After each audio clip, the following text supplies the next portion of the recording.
timely. Let us invite up to the podium the Reverend Terry Montgomery to deliver the invocation.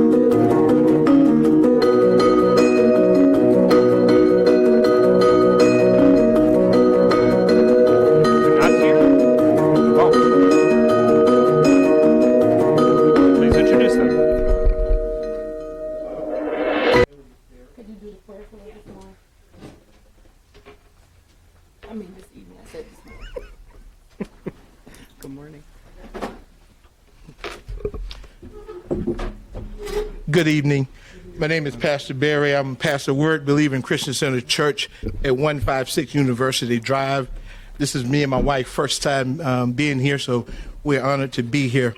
So let us pray. Father, in the name of Jesus, we thank you. We give you glory and praise.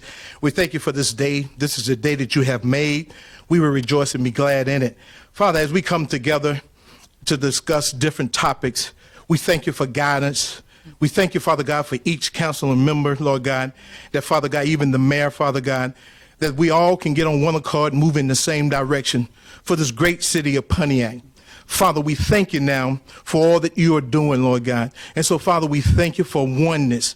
Father God, just as you saw Gideon as one, the 300 as one, see this council member, this chamber as one, Lord God, moving in the same direction so that this city of Pontiac can be great as you have already called it to be. And we thank you now. In the mighty name of Jesus, we pray. And the church said, amen.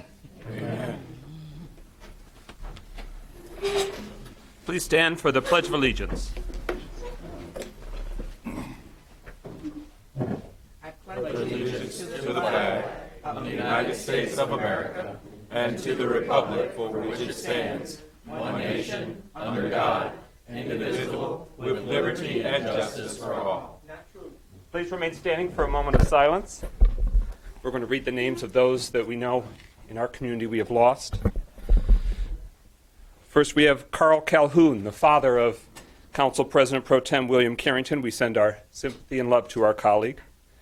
Ivory Bruce, Jerome Clark, Vernell Everett, Veronica Ford, Gracie Irby, Miss Ari Jackson, forever 7 years old,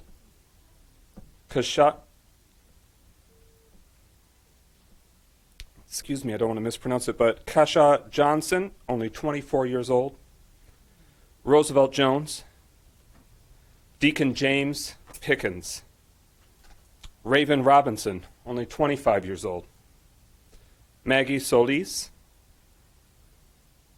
And the gentleman whose body was found on the side of Terry Lake. Please join me in a moment of silence in remembering those names we've read.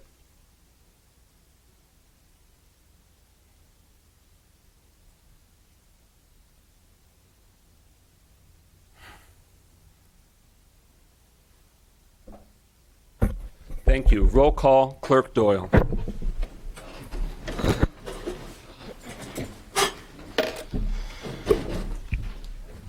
Carrington. Goodman. Here. James. Here. McGinnis. Present. Nicholson. Here. Parker. Here. Rutherford. Present. Mr. President, you have a quorum. Quorum being established, can I please have a motion to excuse President Pro Tem Carrington for personal reasons? I make the motion. It's been moved by Rutherford, seconded by Parker. Hearing no discussion on that motion, and again, we send our love and sympathy as he helps his family lay to rest his beloved father in Flint. Roll call on that motion, Clerk Doyle. Goodman. Yes. James. Yes. McGinnis. Yes. Nicholson. Yes. Parker. Yes. Rutherford. Yes. 6 yeas, no nays. That motion carries. Is there a motion to adopt this evening's agenda? I make the motion. Support. It's been moved by Rutherford, seconded by Carrington. Now that main motion before us. Oh, I'm sorry. My apologies. Seconded by Goodman. That motion now before us. Are there any corrections, clarifications, amendments? Could I please have an amendment to add discussion item number 3, roadside barbecue and food truck options in our community? So moved. Support. Moved by Parker, seconded by Goodman, to add a discussion item focusing on roadside barbecue and food trucks in our community. Hearing no further discussion on that motion to amend the agenda, roll call on amending the agenda. Clerk Doyle. McGinnis, Yes. Nicholson, Yes. Parker, Yes. Rutherford, Yes. Goodman, Yes. James. Yes. 6 yeas, no nays. All right, that motion carries. We're at the main motion. Any other changes, amendments, etc., for the agenda? Hearing none, we are at adoption of the agenda as amended. Roll call, Clerk Doyle. James, Yes. McGinnis, Yes. Nicholson, Yes. Parker, Yes. Rutherford, Yes. Goodman. Yes. 6 yeas, no nays. Thank you. Is there a motion to approve the consent agenda? Make the motion. Support. Moved by Rutherford, seconded by Goodman. That motion is now before us. Roll call on adoption of the consent agenda. Clerk Doyle. Nicholson, Yes. Parker, Yes. Rutherford, Yes. Goodman, Yes. James, Yes. McGinnis. Yes. 6 yeas, no nays. Thank you. That motion carries. We are now at special presentations. Can I have a motion to postpone for 1 week the Oakland County Emerging Initiatives Benefiting Pontiac presentation by Oakland County Executive David Coulter? Make the motion. Support. It's been moved by Rutherford, seconded by Nicholson, that we postpone for 1 week. We heard from County Executive Coulter's office this afternoon that due to his travel and coming back into the state, that he wasn't going to be able to adequately get here in time. So we look forward to receiving him next week. Any further discussion on that motion to postpone for 1 week? Hearing no further discussion, roll call, Clerk Doyle. Parker, Yes. Rutherford, Yes. Goodman, Yes. James, Yes. McGinnis, Yes. Nicholson. Yes. 6 yeas, no nays. That motion carries. That will be waiting for us on April 5th, among other excitement. We are now at the second special presentation, or essentially the premier special presentation this evening, the National Association of Black Women in Construction. We're joined by National Vice President Tylene Henry, Chapter President Dumas, Chapter Vice President Campbell, and Chapter Vice President Beard. So you are welcome to join the podium and give us the presentation.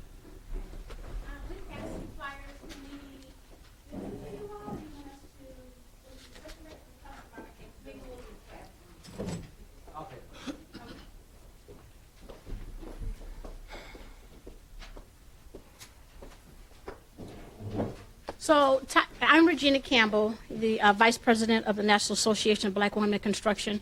Tylene Henry is our Vice President of the National Association of the Black Women in Construction.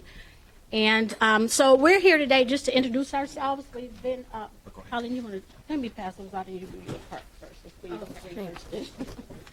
Oh, God.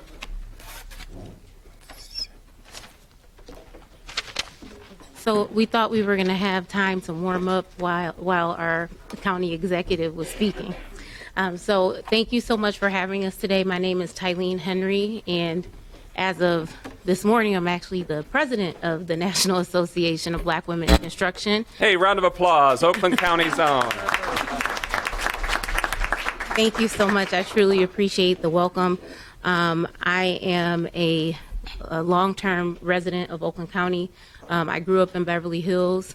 My parents didn't graduate from college. They bought a HUD home in around '83, and I had the honor and privilege and was very fortunate to receive a great education in Birmingham public school districts, but very much so aware of socioeconomic disparity, and am just so appreciative of Regina Campbell and what she's been doing in the community here in Pontiac as far as helping people to get registered to vote, doing fundraisers for the kids, and I just see a lot of opportunity, growth, and excitement in Pontiac. So I'll tell you just a little bit about the mission and the vision of the organization. So we were founded to increase the national awareness of African American women in the construction industry. The charge of the National Association of Black Women in Construction is to advocate for Black women, to further opportunity for its membership, to advance our mission, and as our core foundation is strengthened with the building blocks of new educational, entrepreneurial, and professional and social network connections. Our vision is to create lasting strategic partnerships with first-rate organizations that will provide groundbreaking and innovative solutions for Black women in construction and their respective communities. Keyword, their respective communities. On a national level, we encourage all of our areas to get engaged in their local politics so that they can be aware of the decisions that are not only impacting their businesses but also their communities and understand that they have a voice. Many people don't understand the division between their local, state, and federal government. And so we really do our best to educate and empower people, not to tell them how to vote or what party to be, but to know where to seek the information so that they can be informed citizens and voters. So we do encourage people to participate in our democracy. When it comes to economic development on a national level, we are advocating and in the front row when when appropriations is meeting and they're letting us know how these funds are going to be rolled out to the states and making sure that we're informing business owners so that they can be prepared for the opportunities that are to come.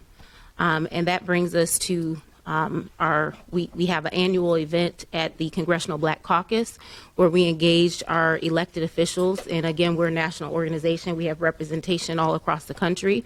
But we invite our elected officials to come and get to know us as well as some of the organization and industry and agency leaders. In addition to our Congressional Black Caucus, which is held in September, the reception that we have while we're there, we have an annual meeting. This year was in Raleigh, North Carolina. We partnered with the North Carolina Department of Transportation. What was significant about this is they participated in our $1 billion luncheon, which we do quarterly. This brings opportunities to business owners. They share information about their $1 billion capital improvement programs. They share their goals for inclusion and participation for small and minority-owned businesses. And we are able to build relationships with the prime engineering firms so we can expand our capacity and experience. Many of our members employ people in the communities that we serve. You do not have to have a college degree in order to earn a great living and have a wonderful career. And so we are present in our communities to make sure that our youth are aware of the opportunity that is in the construction and build industry. Whatever you want to do in this industry, you can do. And we see that as a sustainable opportunity to grow in our communities. And that's why we're here today, because we know it's about local politics. I'll leave you with the fact that we have an abundance mentality and everyone is welcome. So we have people from all different types of nationalities, creeds. We've even got a couple of people that aren't, that are overseas that are members of our organization. And it's that abundance mentality and the understanding to whom much is given, much is expected. And we know that we cannot progress in a sustainable way if we do not bring and engage in our communities. So this is about building relationships by connecting resources, by educating, and making sure that people are aware that everyone doesn't experience the world through the same lens. Doesn't make someone right, doesn't make them wrong, but we have to engage our communities, and we have our finger on the pulse. We've got children, we own businesses, some of us hold public offices, and we are committed to ensure that we support equity and inclusion, especially from an economic standpoint and education standpoint for the communities we serve.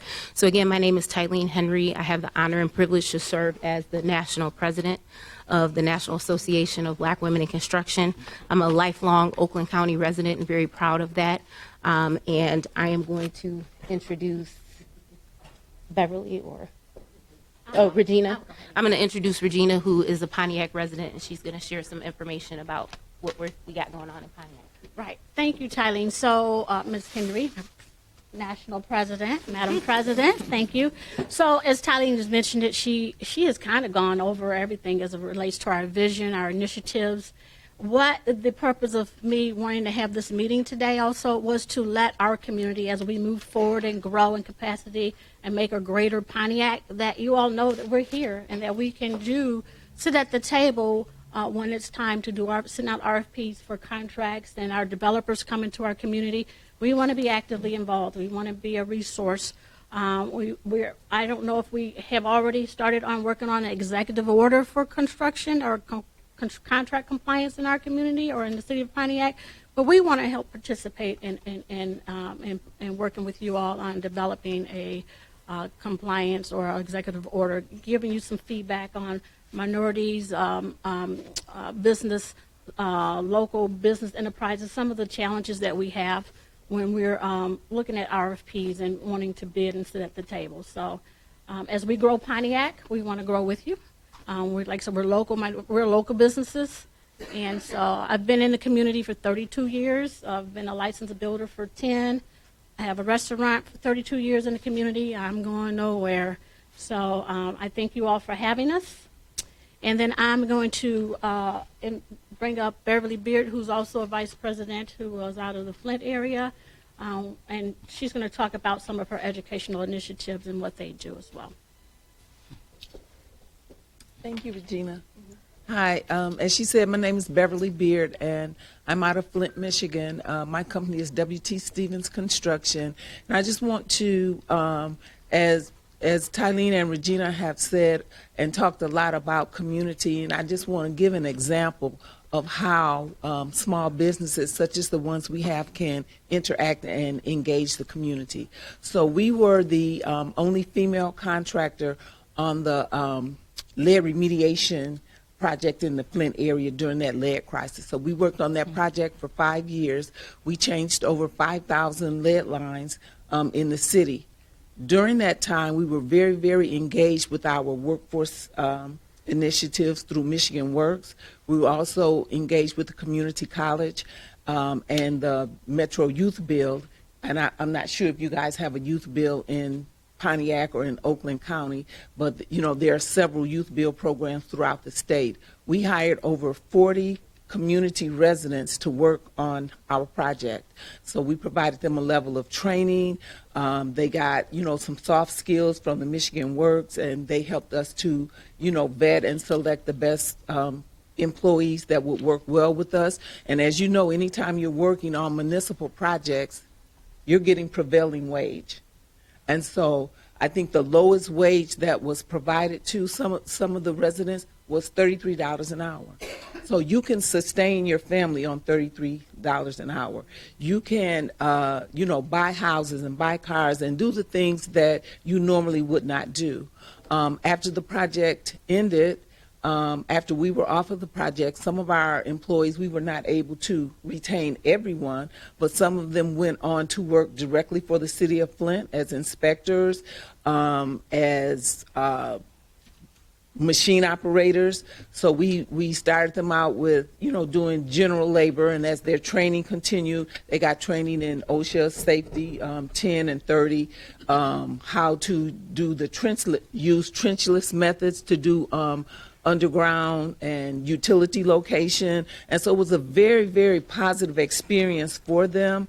Some of them went on to start their own businesses. So it was, all in all, it was a win-win for everybody. It was win for us because we were able to engage and participate in the community, and it was a win for the residents because, a lot of times businesses come in from outside and, are able to win the contracts, but then they take the dollars outside of the community once those projects are over. So we're very proud of the fact that we were able to help retain some of those dollars and circulate that money within the city where the work was done. And so we're very proud of that. As Regina mentioned, I'm also the national chair of the education committee for our organization.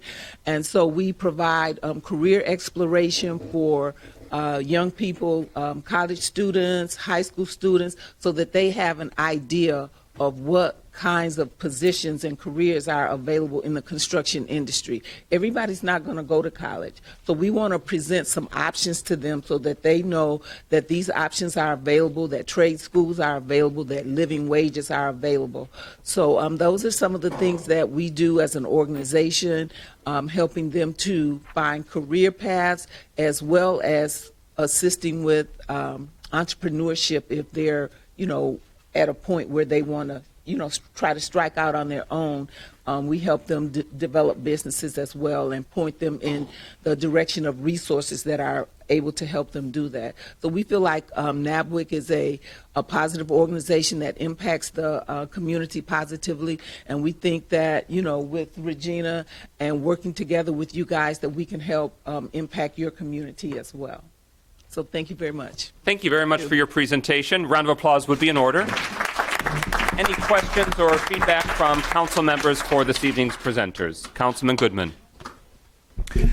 So I really enjoyed the presentation as someone who, got certified at a trade school throughout high school. Councilman Goodman has the floor.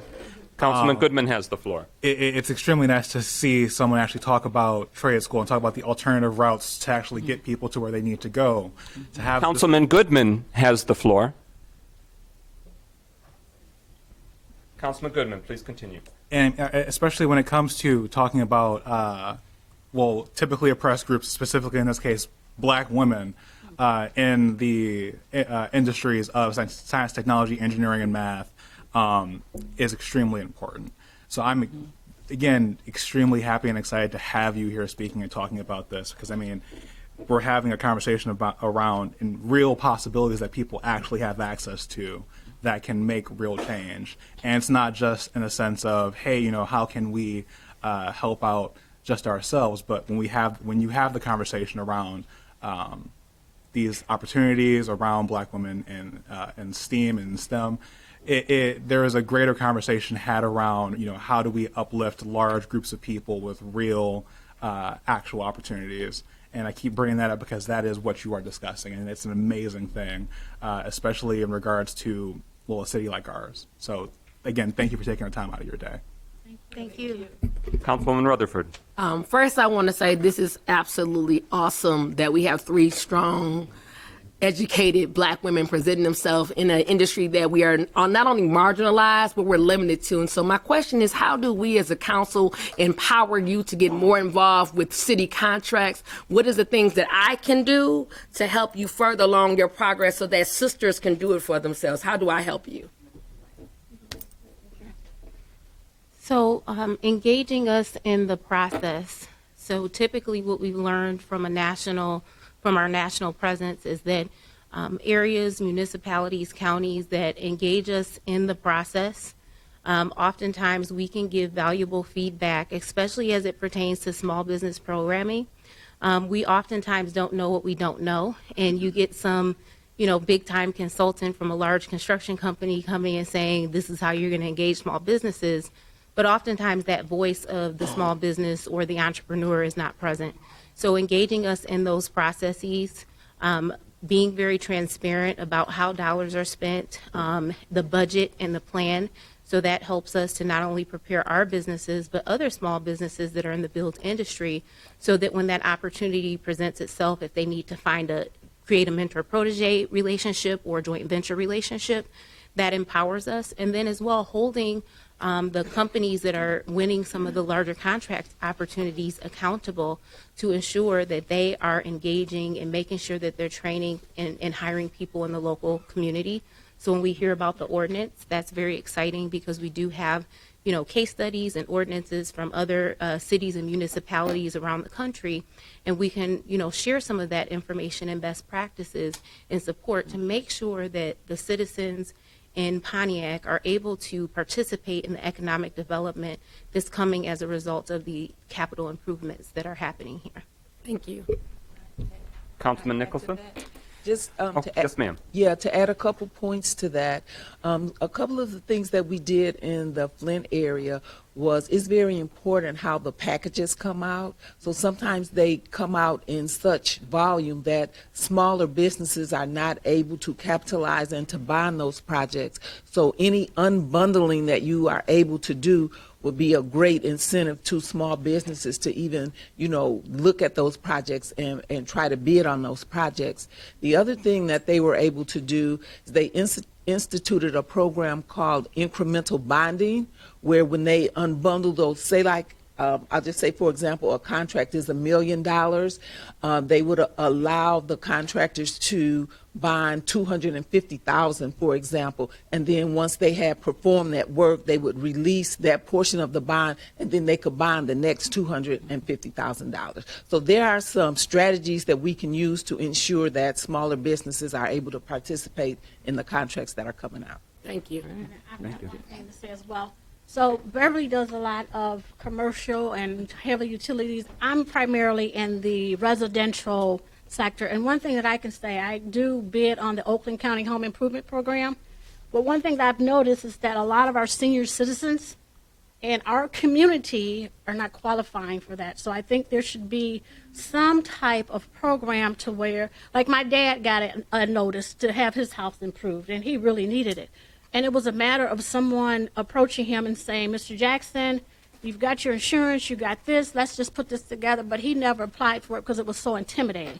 We do properties all around the city of Pontiac, Clarkston, Commerce, Royal Oak, Ferndale, and they have it all together. But when we come to some of our citizens here in Pontiac for a roof change, a bathroom, piping, electrical, some of the, some things that they need to have done, it's challenging for a lot of them to get that application filled out. So I think as we talk about potentially getting the CBG funding back within the city of Pontiac, that we implement something I don't even know how they select the recipients to get to apply for the program, but as we selectively send it out to homeowners that qualify, then we intentionally send it out to the ones and make sure that we can follow through and see why they haven't responded or what's going on, or this is something that we can assist you with.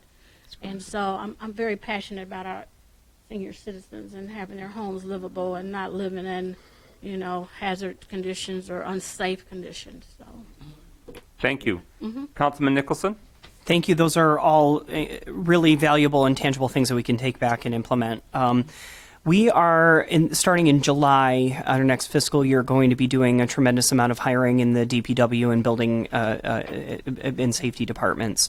Want to make sure that our HR department is working in tandem with your organization. Is the talent email the best place to connect, or is there a particular person within the organization that they should work with?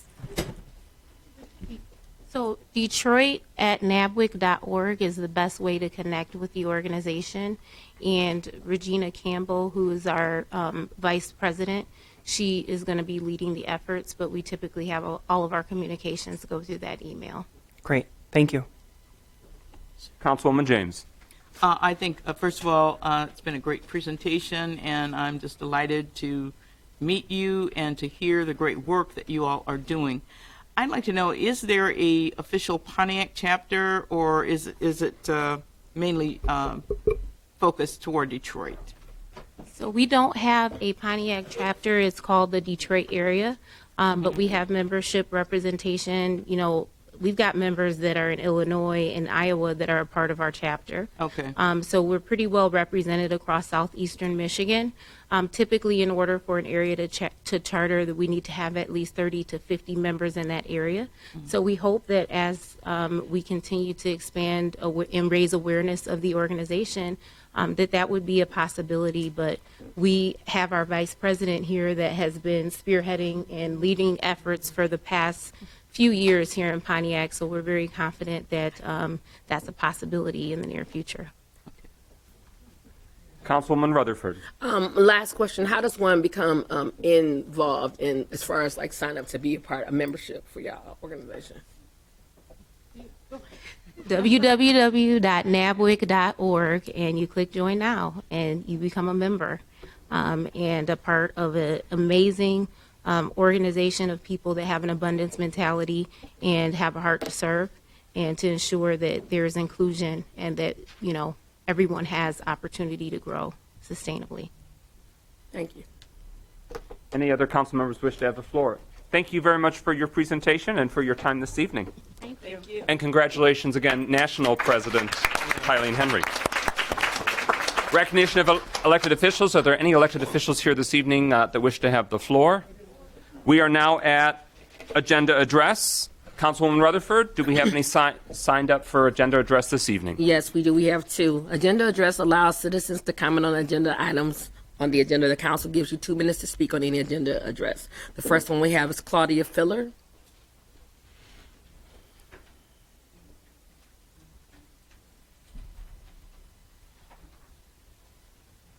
Good evening, Council President McGinnis, members of the Pontiac City Council, the Honorable Mayor Grimble, and Deputy Mayor Kalfani Stevens. I'm Claudia Filler. I'm the president of the City of Pontiac Retired Employees Association, otherwise known as CPRIA. Now, I'll take the horns off. I know that our organization has been vilified in this space frequently lately. I just want to tell you, and I want to make it abundantly clear, that CPRIA has never opposed the provision of a $400 monthly benefit stipend to GERS retirees. We do represent approximately 1,500 retirees who retired on or before December 22nd, 2011, who were betrayed by the City of Pontiac when the city manager eliminated promised retiree health care and insurance benefits. And most of you know that we have fought the good fight, and we eventually entered into a settlement agreement with the City of Pontiac. So CPRIA and the City of Pontiac are and should be in lockstep, making sure that this settlement agreement, giving back some, but not all, but some of the promised the retiree benefits to the retirees, and making sure that that's implemented correctly. Now, there have been, the good news is that when this was first negotiated in early, in 2018, and when the estimates were made, the market hadn't done as well. And so we made conservative estimates on what the benefits should be. But luckily for all of us, the market has done extremely well. The GERS is very well funded. The much more funded than we thought it would be. That does conclude your time for agenda address. I'm sorry? That concludes your time for the agenda address. Thank you. The second speaker will be Gloria Miller. Good evening, everyone. And first of all, I'm a GERS member, and I'm speaking only as a member, not as anyone representing tonight. I'm speaking for Gloria Miller because I'm part of the GERS. Now, I have been out of this, and I haven't said anything because I know I got competent people working on this, billing all of them. I respect them all to the utmost. And so what I'm about to say, don't take it personally for anybody. But what I learned by being in politics and being in this for 25 years, that you don't watch what they say, you watch what they do. Now, Ms. Fuller, you did state that you haven't been opposed to it, but see, that's what we've been hearing differently. Because been voting, and you've been voting, who's been voting against it for the $400? So now I'm a little confused. But what I wanted to come up to say tonight, when I seen this on the agenda, is and I mean this wholeheartedly, and I love my city when I say this, but when it comes to my money, it's a different story. And what I mean by that, we got retirees, and most of you in here, I work with you. I know all of you, most of you. And I worked in the city of Pontiac. Whether you like me or not, this is business. This is your life. And once this money goes away, it goes away. You never get it back. And see, when we die, guess who get rich? They do. The city get it back. They get it back. All I'm saying is get everything you got coming and more, because it's ours. We deserve it. And the first thing I want to say is, and I'll say it to Guymon and the council, do not give your money to the city of Pontiac. Make sure it doesn't go there. We fought too hard to get it out of here. They throwed us out. Stay with history. They throwed us out. I know this is a different administration, but one thing I learned about politics, it changes every day. Do not put it in the city of Pontiac. Put it in GERS. Put name of new. You need a new name. You need to stand up and put it a new name, and definitely know whose name on it. And that's what I'm here to say.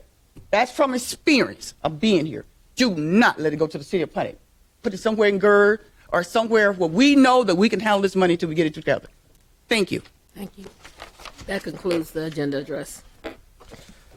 Thank you. We now at discussion items. The first, the Pontiac Arts Commission, commission established by the Pontiac City Charter. We recently approved as a city council the reappointments of 4 existing Pontiac Arts Commissioners, and the remaining appointments are receiving new appointments, 7 seats up. The mayor is able to make those appointments. It does not require council authorization. So we wanted to make a time for Mayor Greimel to share that decision and update the community on the Pontiac Arts Commission moving forward. Mayor Greimel, you have the floor. Thank you very much, President McGinnis. As we discussed a week ago, there are 11 slots on the Pontiac Arts Commission. And 4 of those slots have been occupied and have been occupied specifically by some very active members who have been doing some great work on the Arts Commission. In order to reappoint those 4, that requires City Council approval. And so I brought those to City Council a week ago and recommended that all 4 of those current members be reappointed, which, like I said, requires City Council approval. City Council voted to approve those reappointments 1 week ago. The other 7 slots have been vacant, and so I can unilaterally make those 7 appointments without coming to City Council. And I wanted to announce this evening the 7 individuals that I've appointed. Let me first say that this was a very hard decision because we had a lot of really great applicants, and I do mean great applicants, people who have a tremendous range of different backgrounds, many of which are specifically involved in a variety of forms of art.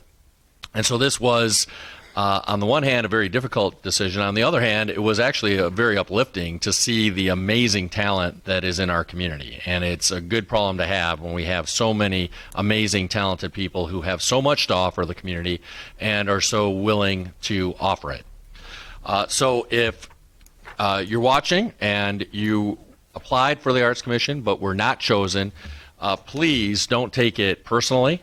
You have a lot to offer. There will be other opportunities to serve the city, and there may be opportunities in the future to serve on the Arts Commission. So please stay in touch. Please continue to apply because everybody who applied has a lot to offer. The 7 individuals who I decided to apply to the Arts Commission are Bianca Tucker, Ryan Tavares, Karen Kobelik, Tia Harvey, Quincy Stewart, Bruce Cobb, and Alex Resnick. And I'm confident that all 7 of those folks will do a super job on the Arts Commission. But again, do not be disappointed or be discouraged if you were not appointed, because there'll be more opportunities coming up. And I can assure you that if you applied for this, I was impressed by you because I was impressed by literally everybody who applied. So I welcome any questions from council, Mr. President, or we can move on to the next agenda item.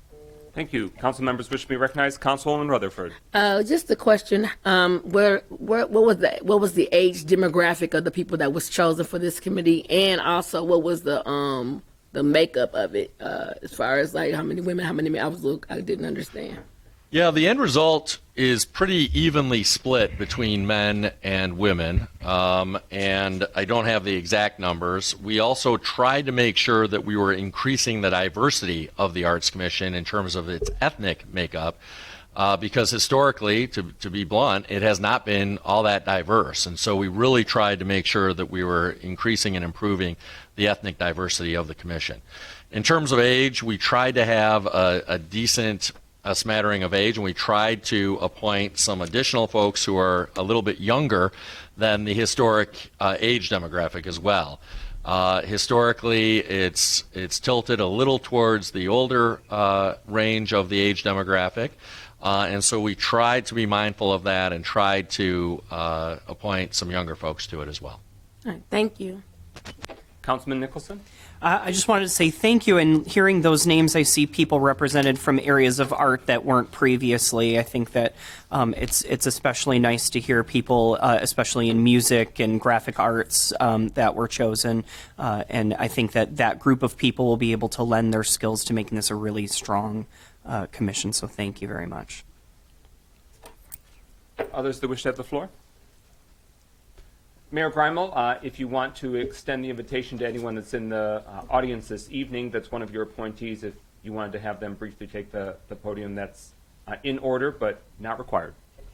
Well, I certainly want to invite anybody whose name has been called. I see Karen Kobelik here, for example. Quincy is here, being shy as always, hiding in the back of the room.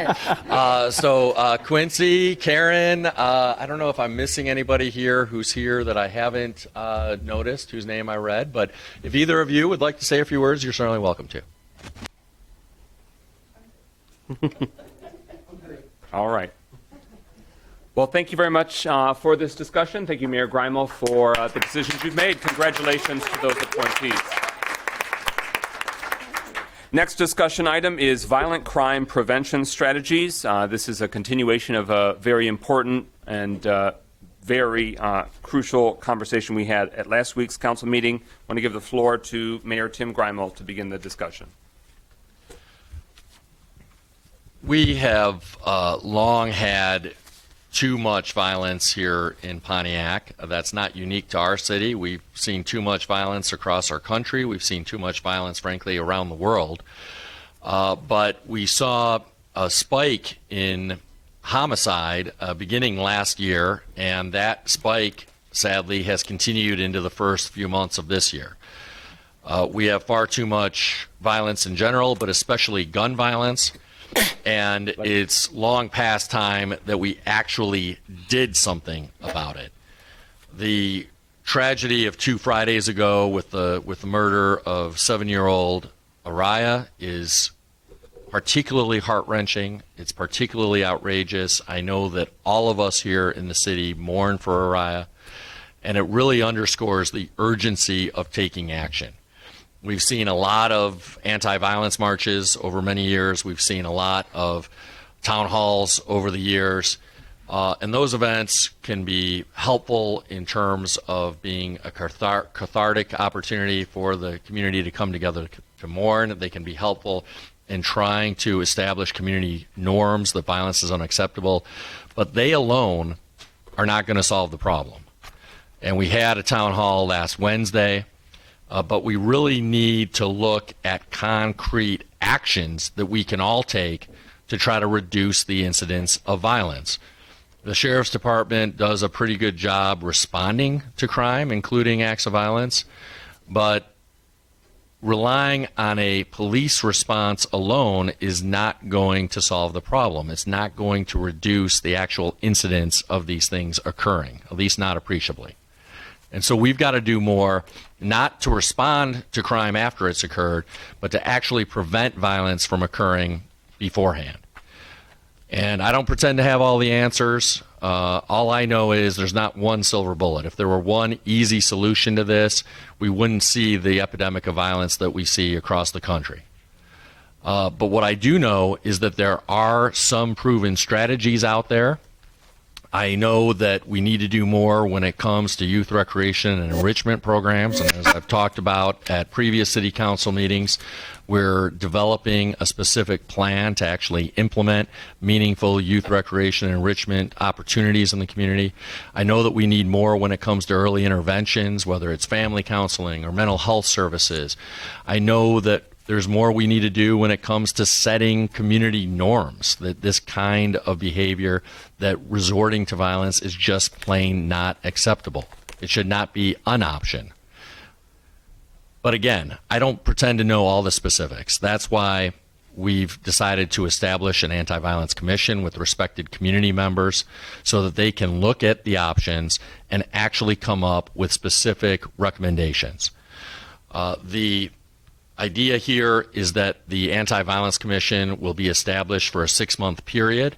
It will make at least some initial recommendations after a 2-month period, after the first 2 months of that, and then it will continue for an additional 4 months, both possibly to make some additional recommendations, but also to help with the implementation of the initial recommendations that are made at the 2-month mark. And we intentionally try to make this commission a broad entity that has people from all walks of life, both people who have been involved in tough nonprofit work trying to reduce the incidence of violence. A couple people from the law enforcement end of things, but a lot of people who are from the mental health side of things, the early intervention side of things. Like I said, people who have been doing important nonprofit work in these areas. We also wanted to include people who have been in trouble with the law themselves, because we think that they bring a lot to the table in terms of their perspective and their ability to communicate with the sector of our population who needs to be engaged with more if we're really going to reduce violence here. And so we may make a couple of additional appointments later this week, but at this point I wanted to at least roll out the appointments that we do have. This is just simply in alphabetical order by last name.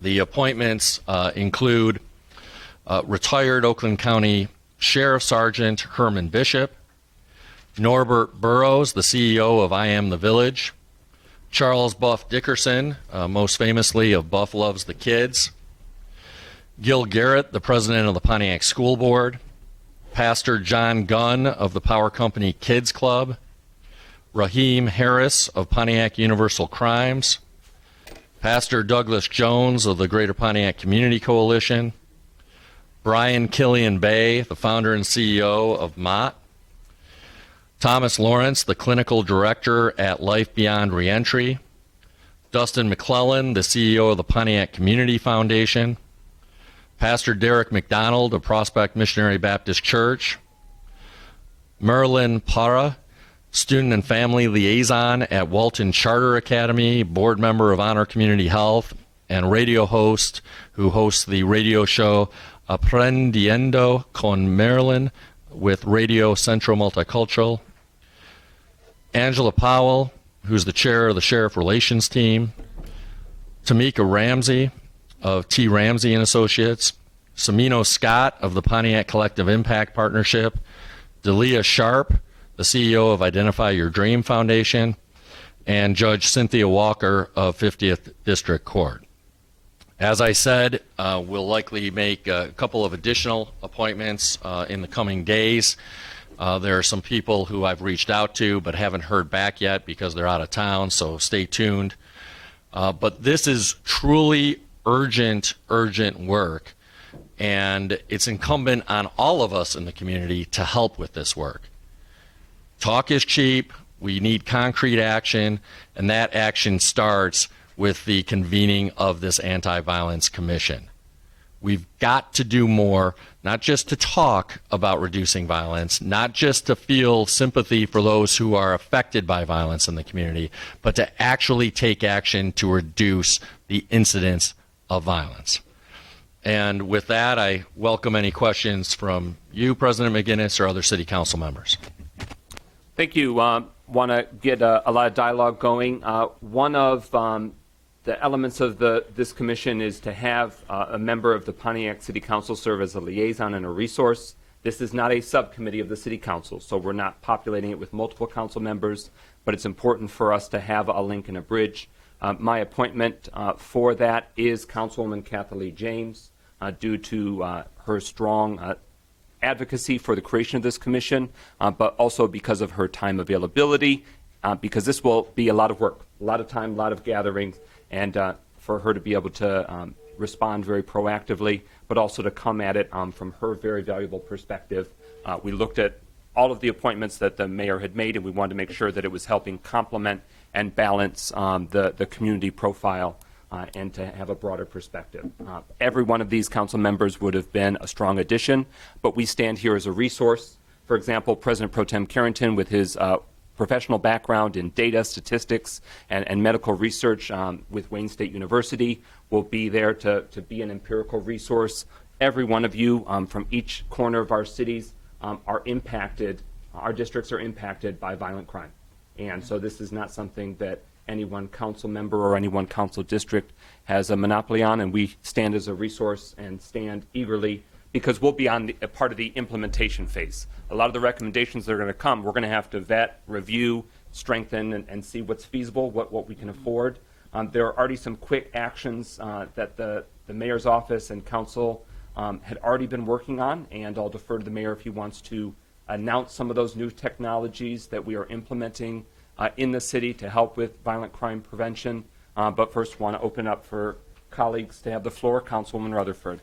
It was my hope that we would have youth on that board. And so my question is, where's the youth aspect? Secondly, it was my hope that we would have some talks in regards to the ceasefire program and if and when that's going to be implemented, because it's been successful in Chicago, Cleveland, and in Detroit. So I'm just trying to figure out, is that going to happen? In regard to your first question, I agree that it's important that we have youth involved, and that's why I say we're going to be making some additional appointments in the coming days. We're reached out to some younger people. It's very important that we have people on the commission who can both interact and engage with young people, and I think we have a number of people who fit that profile, who can engage with young people, but it's also important that we have young people themselves on the Anti-Violence Commission. And that's why I say we will be making some additional appointments in the coming days. In regard to the second question, which regards the ceasefire program, the appointments that we've announced today are not about predetermining what programs will be implemented, although I have had conversations about the ceasefire program with Pastor John Tolbert of Trinity Church and with you, Councilwoman, as you know, about the successful track record of the ceasefire program. And although I'm not in a position today to announce specific initiatives because we want to be working and rolling those out with the Anti-Violence Commission, there's no question that that kind of de-escalation approach and program is essential if we're going to be successful at implementing the shared goal of reducing violence in the community. Other council members that wish to have the floor? Councilwoman James. Well, I just like to say I agree with the mayor that we do need additional, we need young people represented on that commission, but we also, the commission will have a free hand to be able to call in any resource that they need to be able to come up with these recommendations. So, you know, they need to be going to the schools. They need to be talking to focus groups of young people, and really any kind of strategy that they want to use is available to them. So it's not just going to be limited to the people on the commission. It will also be the commission going out and seeking the expertise of other people who might, you know, who can speak to these issues, because we all know that there are a lot of different aspects to this problem, and the commission would have a free hand to be able to go out there and to do that investigation and to get the data and get the reasoning behind why we need to do what we need to do. So that's also an option. In addition to that, we need young people on the commission. We also are completely open to going out and getting information from young people throughout the city. Others that wish to have the floor? I want to point out on the topic of violent crime prevention strategies, there have been a number of arrests related to specific incidents that have happened in our community. But if there are any pending matters where you have information that can be helpful to ensure that violent crime doesn't happen further, the Oakland County Sheriff's Office non-emergency line is 248-858-4950. Again, the non-emergency line for the Sheriff's Office, if you want to call with tips, including anonymously, that number is 248-858-4950. Also, the Sheriff's Pontiac substation has free gun locks available. So if you have a firearm in your home, please do everything in your power to prevent children from accessing that gun and from accidentally discharging that weapon. Councilwoman Rutherford and I, she represents District 1, I represent District 7, and the murder of the 7-year-old was essentially on the border of our two districts, just inside District 1's lines. We both were there for the vigil in her honor and the balloon release on Sunday. And it was a somber occasion, but there was a large outpouring of love, prayers, and support for this family. And she was a student at Walt Whitman Elementary in Pontiac School District. So Walt Whitman and her siblings attend Walt Whitman. And at that vigil, we had Dr. Powell, the principal of Walt Whitman, her teacher, Ms. Driscoll. And I raised that to say that not only is this family traumatized and this neighborhood traumatized, but think about all those classmates of a second grader who they know all too well why she no longer will be in class and what happened to her. And then every single student at Walt Whitman Elementary who knows what happened now, or they have class, they go to school with the surviving siblings. And that is not a story that is isolated only to that class or that school. That has reverberations throughout our community for every violent crime that happens. There are victims directly, but there are many more victims that go beyond just that particular impact. And so that trauma requires a great deal of care, a great deal of resources, and a great deal of intentionality. And we as a council look forward to many substantive recommendations that we can help marshal more resources, facilitate partnerships, fill the gaps, but do as much as possible. Councilwoman James spoke very passionately at our previous council meeting in terms of what do we as a community say are the norms? What will we tolerate? And it will require so much strength and resilience and intentionality, and it won't be this council dais, this mayor, or all of us in the audience alone. This will require a great deal beyond just these walls. This is a community-wide priority and therefore is a community-wide effort. So we will obviously engage very frequently on this topic. Any others wish to have the floor? Mayor Grimel, any objection to me sharing information about the new technology that we'll be pursuing as well? Not at all, President McGinnis. All right. Prior to even the most recent tragedies that we as a community were confronted with, this council's Public Safety Subcommittee was approached for a pilot program. There are communities throughout southeastern Michigan, and I'm sure throughout the country as well, that are using flock security cameras. And so we have consulted with the mayor, and the mayor has made the decision to authorize this one-year pilot in the city of Pontiac. So the Sheriff's Department is partnering with the city, where we will have at various points security monitoring, which will be able to read license plates. So as vehicles are traversing our city, entering or exiting, or at a particular hotspot, this technology is able to read license plate data.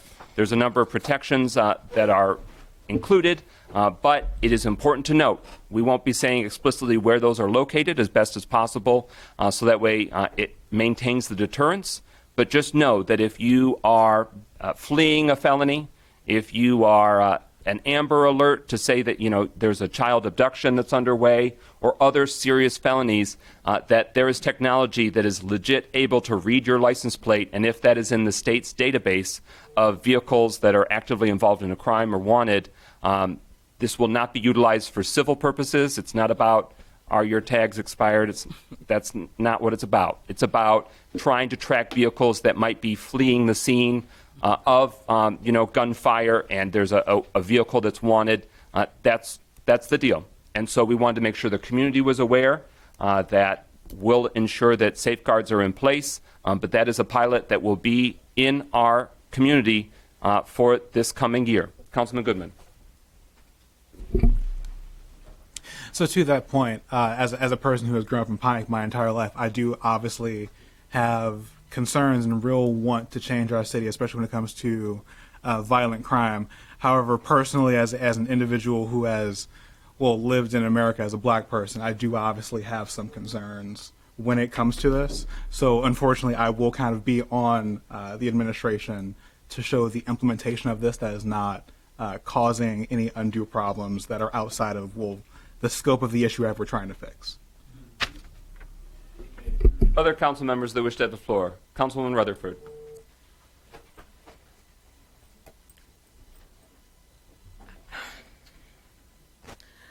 I guess my frustration with all of this is, you said earlier when I walked back in that the equipment will be able to be used to do felonies only, correct?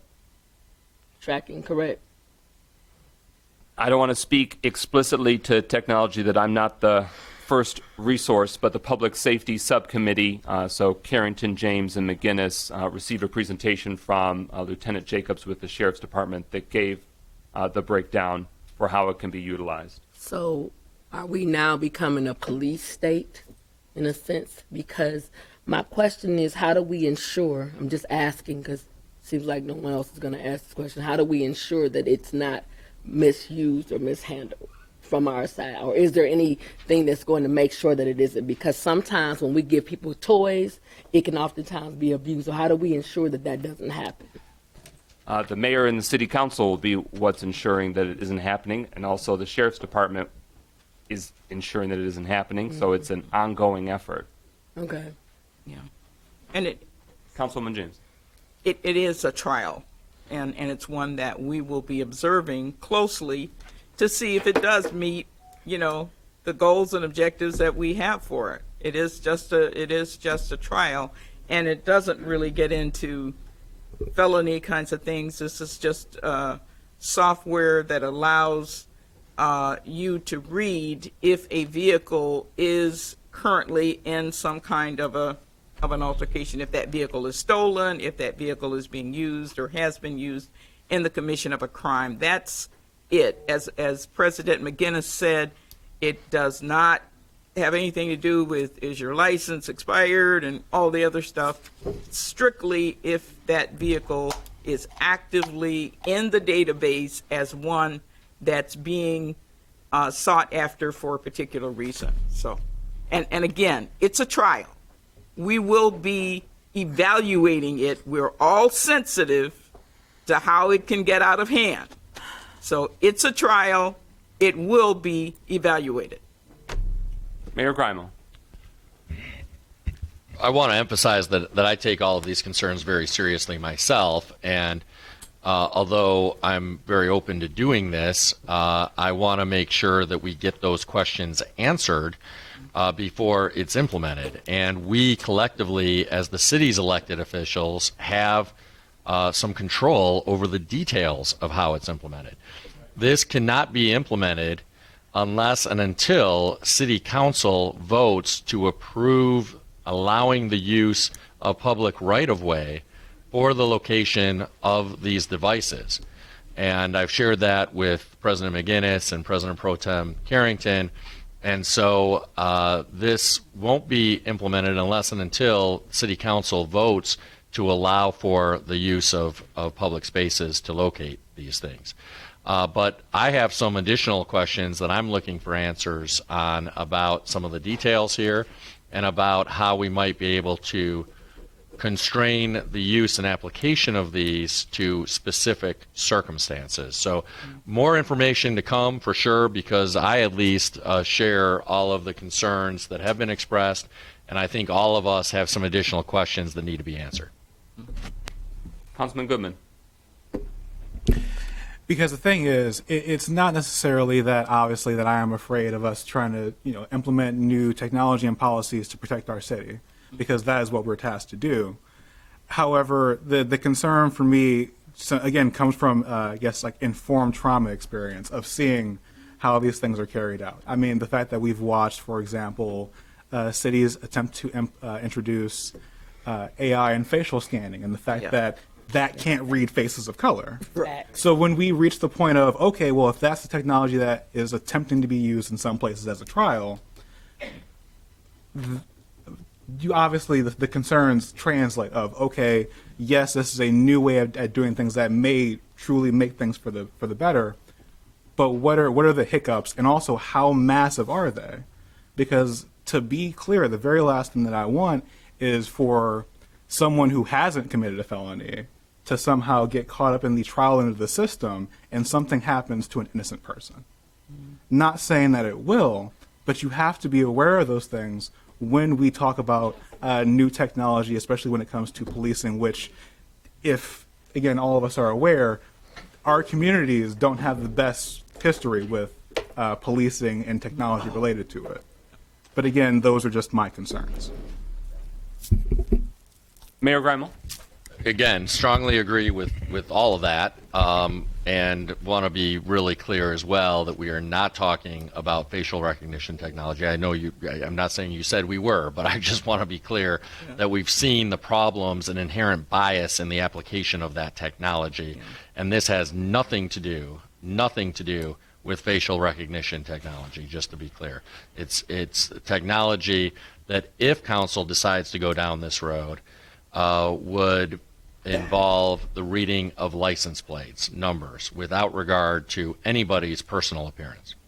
Right. Again, the main. Would you like to be recognized? Yes, please. Councilman Goodman for a third time. And again, it's not even really my worry of the intentions of the mayor. It's just it's good to lay out the concerns wide in the open. That way, when we're going into this, if we decide to go that route, we have a path forward that is actually created to not only accomplish what we're setting out to do, which is protect our citizens, but also protecting our citizens on the back end from the thing that we are trying to use to protect them, just in case. Others that wish to have the floor? Want to recognize that this is a city council meeting, so public comment is allowed at certain points in agenda addresses, so we won't be recognized hands from the audience. That this trial is also happening in Detroit, Flint, Farmington Hills, City of Southfield, Highland Township, different communities throughout southeastern Michigan that are pursuing this experiment as well. It still requires a sheriff's deputy to confirm what the database is communicating. So it doesn't sort of automatically trigger some action. There are multiple sort of steps. But I mean, I do want it to be known that in the city of Pontiac, that if you are actively drive-by shooting and your car is then reported as being involved in a drive-by shooting, is that we have the technology to know where your car is moving around in the city of Pontiac. So I want that to be known. I might be out of bounds with that. I want the community to know that if there are violent crimes being committed, that we are going to try and pursue it as best as possible. And therefore, don't commit violent crimes in the city of Pontiac or seek refuge or safe harbor, because it ain't flying. And it's worth noting that every violent incident that's happened in our city, every murder this year, all suspects are in custody. So there aren't, apart from the fire where two lives were lost, which is still actively under investigation, every suspect has been apprehended, including accessories to murder, etc. Others that wish to have the floor? All right, that concludes that discussion item. It's okay. Oh, That's all right. did you have your I'm hand? good. I'm good. Did you have your hand? No, I did. I'm good. Councilman Rutherford, you have the floor. No, I'm good. Don't act like I'm spiting you. I said I'm You good, have Michael. I'm good. All right, so that discussion is concluded. I want the record to reflect that I'll recognize anyone if I see that you would like to be speaking. Item number 3, discussion item, roadside barbecue and food trucks. Mayor Greimel, you had an update you want to give the community. Thank you, President McGinnis.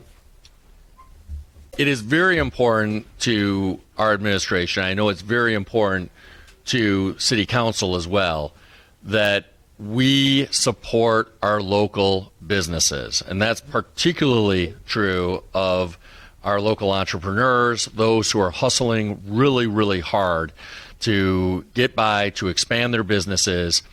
And we have a really strong tradition here in Pontiac of roadside vendors, particularly when it comes to roadside barbecue stands.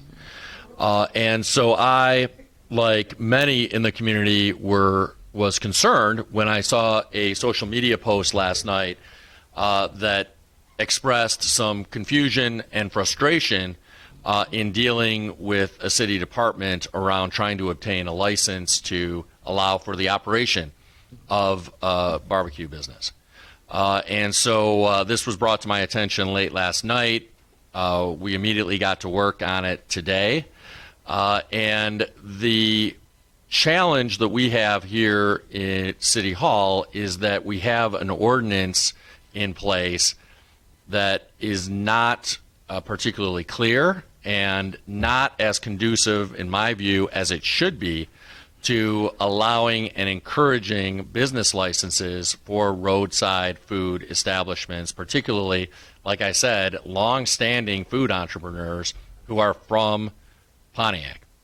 And we do have an ordinance in place that talks about mobile food service businesses, but it could be interpreted as applying only to food trucks and not to other mobile food establishments that are hauled in place by vehicles and then assembled in place.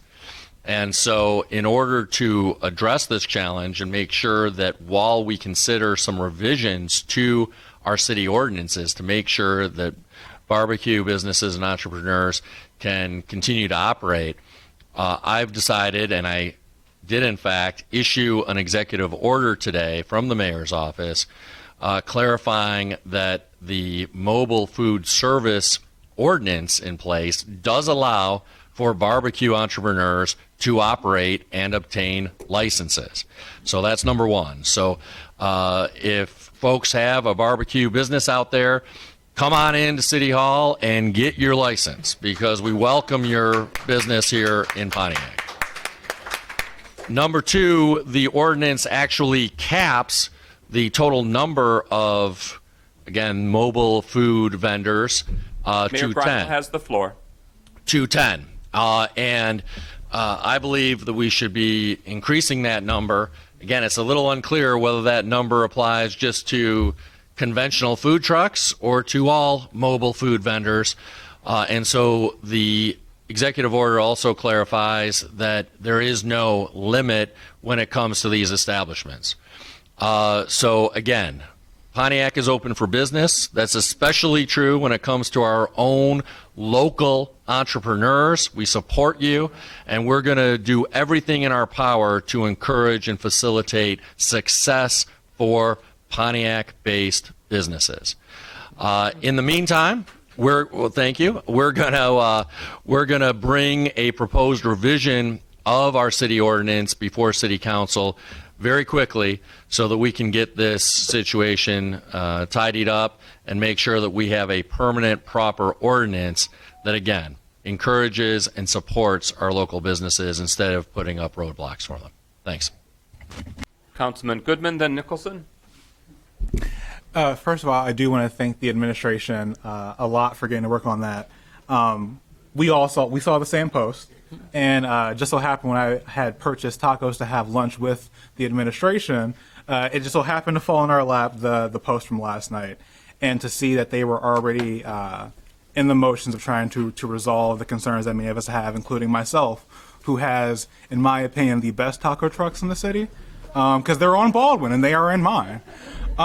So to see the administration also having the same concern of making sure that the people essentially can continue to do what they have been doing, providing joy and food to our community for so long. Again, thank you so much for getting to work on that, and obviously council looks forward to working with you to help better make this ordinance for our city. Council President Joy. Councilman Nicholson. Wanted to also throw out there as it relates to the county. So I myself am a food vendor. There is a licensing process, and we do have a new health inspector.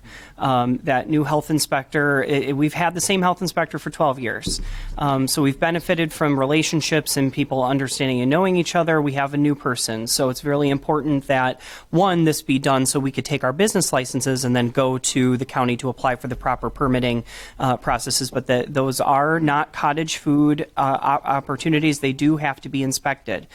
So please do contact the county. There are temporary permits as well that are really easy to obtain and very, very low cost. If you have any or anyone has any questions or trouble getting those, I'm happy to be a resource. Please contact me here. Others who wish to have the floor. Councilwoman James. I would just like to say that I'm glad that the mayor took this step. I, too, saw the post and was kind of shocked because this is the best part of Pontiac, one of the best parts of Pontiac. I love Wisner Stadium. I love going out there and walking. You know, it's a good part of Pontiac. A lot of people enjoy going to walk out at Wisner. I love summertime driving down Auburn Avenue and stopping for barbecue. So, hey, let's not fix what's not broke. So, love it. Thank you. Thank you for that shout out of District 7. Yeah. Yes, she did. Others who wish to have the floor. Councilwoman Rutherford. Is there going to be a booklet that tells the vendors exactly what their needs so that they don't get caught up in not having the right credentials or how it needs to look? So if you had a visual, some people are visual learners. So if you had a booklet that showed this is how your display needs to be, this is how everything needs to be set out. That way they don't get marginalized and counted not getting their license for a simple technicality. Okay. We are working on that guidance. We started putting those wheels in motion today. We haven't yet finished putting together that guidance. We want to make sure that we dot our I's and cross our T's. But we'll have some temporary guidance. But again, that will quickly change, we hope, as we bring forth the proposal before City Council to modify the city ordinance. And that could alter some of that guidance as well. But we'll be issuing some temporary guidance this week and then alter that as appropriate based on subsequent action by City Council at future meetings in the next week or two. Thank you. Councilman Parker. Thank you. As I was listening, probably my main concern is certainly making sure that as we are revising processes and licensing and those things, that we still remember to keep our city safe, that there's somebody going by inspecting these guys once they get licensed to make sure they're following the protocols and keeping the trucks safe. Others who wish to have the floor. Thank you. That concludes that discussion item, and thank you, Mayor Greimel, for your swift, proactive action as soon as it was brought to your attention. We are now at an ordinance to amend the City of Pontiac General Employees Retirement System to clarify asset distribution of the excess upon termination. This is our second reading, so it's already been moved and seconded, so it comes to us since it is an ordinance change or ordinance amendment for the statutorily required second reading. So I want to cue it up for the administration to give us the goods. Thank you, Mr. President. I think many of those in the audience this evening are familiar, at least with the basic outlines of some of this ongoing dispute. Just by way of background, about 4 years ago now, the city entered into a settlement agreement with the City of Pontiac Retired Employees Association, better known as CIPRIA. And that settlement agreement states that all assets in excess of 130% of the GERS pension assets would be transferred to Voluntary Employee Benefit Association, AVEBA, to provide retiree health care to retired Pontiac employees. All of this stemmed ultimately from a decision many years ago by the city's emergency manager to deny city retirees of their retiree health care. So the settlement agreement was put in place to fund that retiree health care by taking excess pension assets in excess of 130% of the funding required by the pension fund and using it to fund that retiree health care. There has been increased concern and questions recently about whether or not that provides too much funding, which is a fortunate position we're in as a city, for retiree health care. In other words, more funding than is truly necessary to fund retiree health care.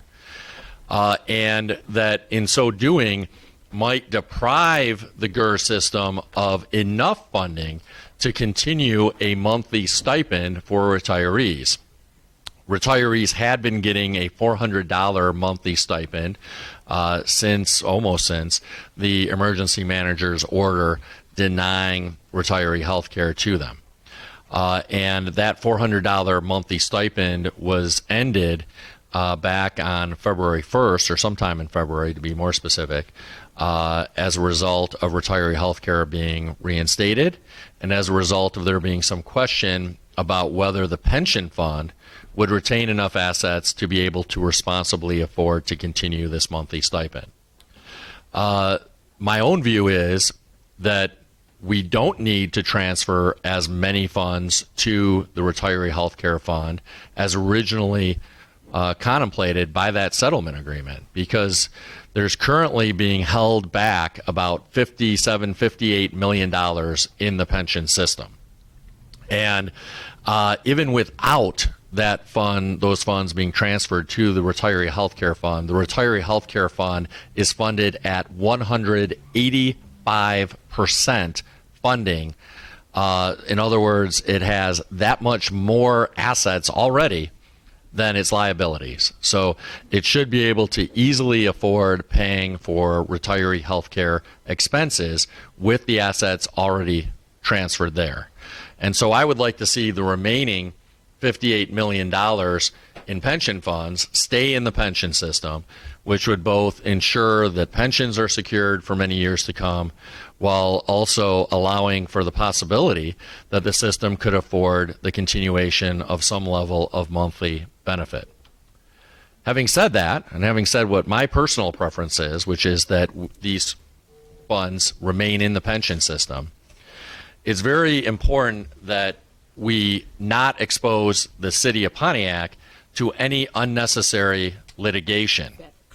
And the settlement agreement suggests quite strongly that those funds should go to the retiree health care fund. And the party to the agreement, Cypria, could try to enforce that provision of the settlement agreement by bringing a lawsuit against the GERS and potentially against the city of Pontiac. They are, however, willing to actually look at the numbers and make a decision based on what they believe is in the best interest of the city, but more importantly from their perspective, city retirees. And I commend them for their open mind and for their willingness to sit down and have that conversation before simply filing a lawsuit trying to force the issue. However, the old GERS system that is retaining this $58 million has indicated that they want to transfer the entirety of those remaining funds unilaterally, without approval of Cypria, to the new pension system. That would likely be a violation of the settlement agreement, and we as a city don't want to get sued by facilitating that without the agreement of Cypria, without the agreement of the retirees who are parties to the settlement agreement. And looming over all of this is the fact that the IRS gave permission for the transfer of these pension funds to this retiree health care fund, but that under IRS rules, those funds have to be transferred out of the old GERS pension fund by March 31st.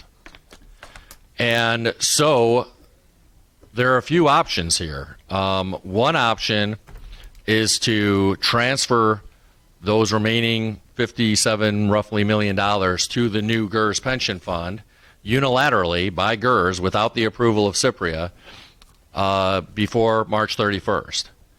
I have cautioned GERS against doing so because doing so would likely result in GERS and the city getting sued.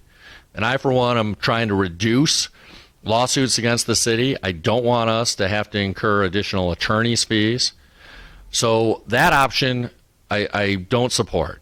The other option would be sending all the money to the retiree health care fund before March 31st. But as I said, I don't want to see that happen, because once that happens, it can never go back to the pension system. And the retiree health care system already is 185% funded. In other words, it has far more assets than it will ever spend on current levels of retiree health care benefits. The other option is keeping that money in the old GERS system beyond the March 31st IRS deadline. And that has a lot of risks in terms of IRS penalties, tax implications, and potentially undoing some of the fundamental arrangements here. And that's why the option that I favor is to put the funds in an escrow account so that they're out of the old GERS by March 31st, so that we avoid any IRS deadlines. And it buys us time to hopefully reach an agreement with Cypria, with GERS, and with the city to, I hope, transfer all or most of those funds in the new pension system, but to do so with the agreement of Cypria so that they don't sue GERS or the city. And Mayor Grimel has the floor. And the ordinance that was brought before, the proposed ordinance amendment that was brought before City Council a week ago, is designed to do that. The old GERS still has not indicated a willingness on their part to do so, but there is a GERS meeting tomorrow in which I'm going to continue to make this case that the best course of action that avoids unnecessary lawsuits, meets the IRS regulation deadline, and preserves what I think is where ultimately we should be going here, which is keeping that money in the pension system so that we have the option of continuing a monthly pension benefit. All of that is contingent on City Council this evening approving a amended ordinance that allows for this escrow account to be set up.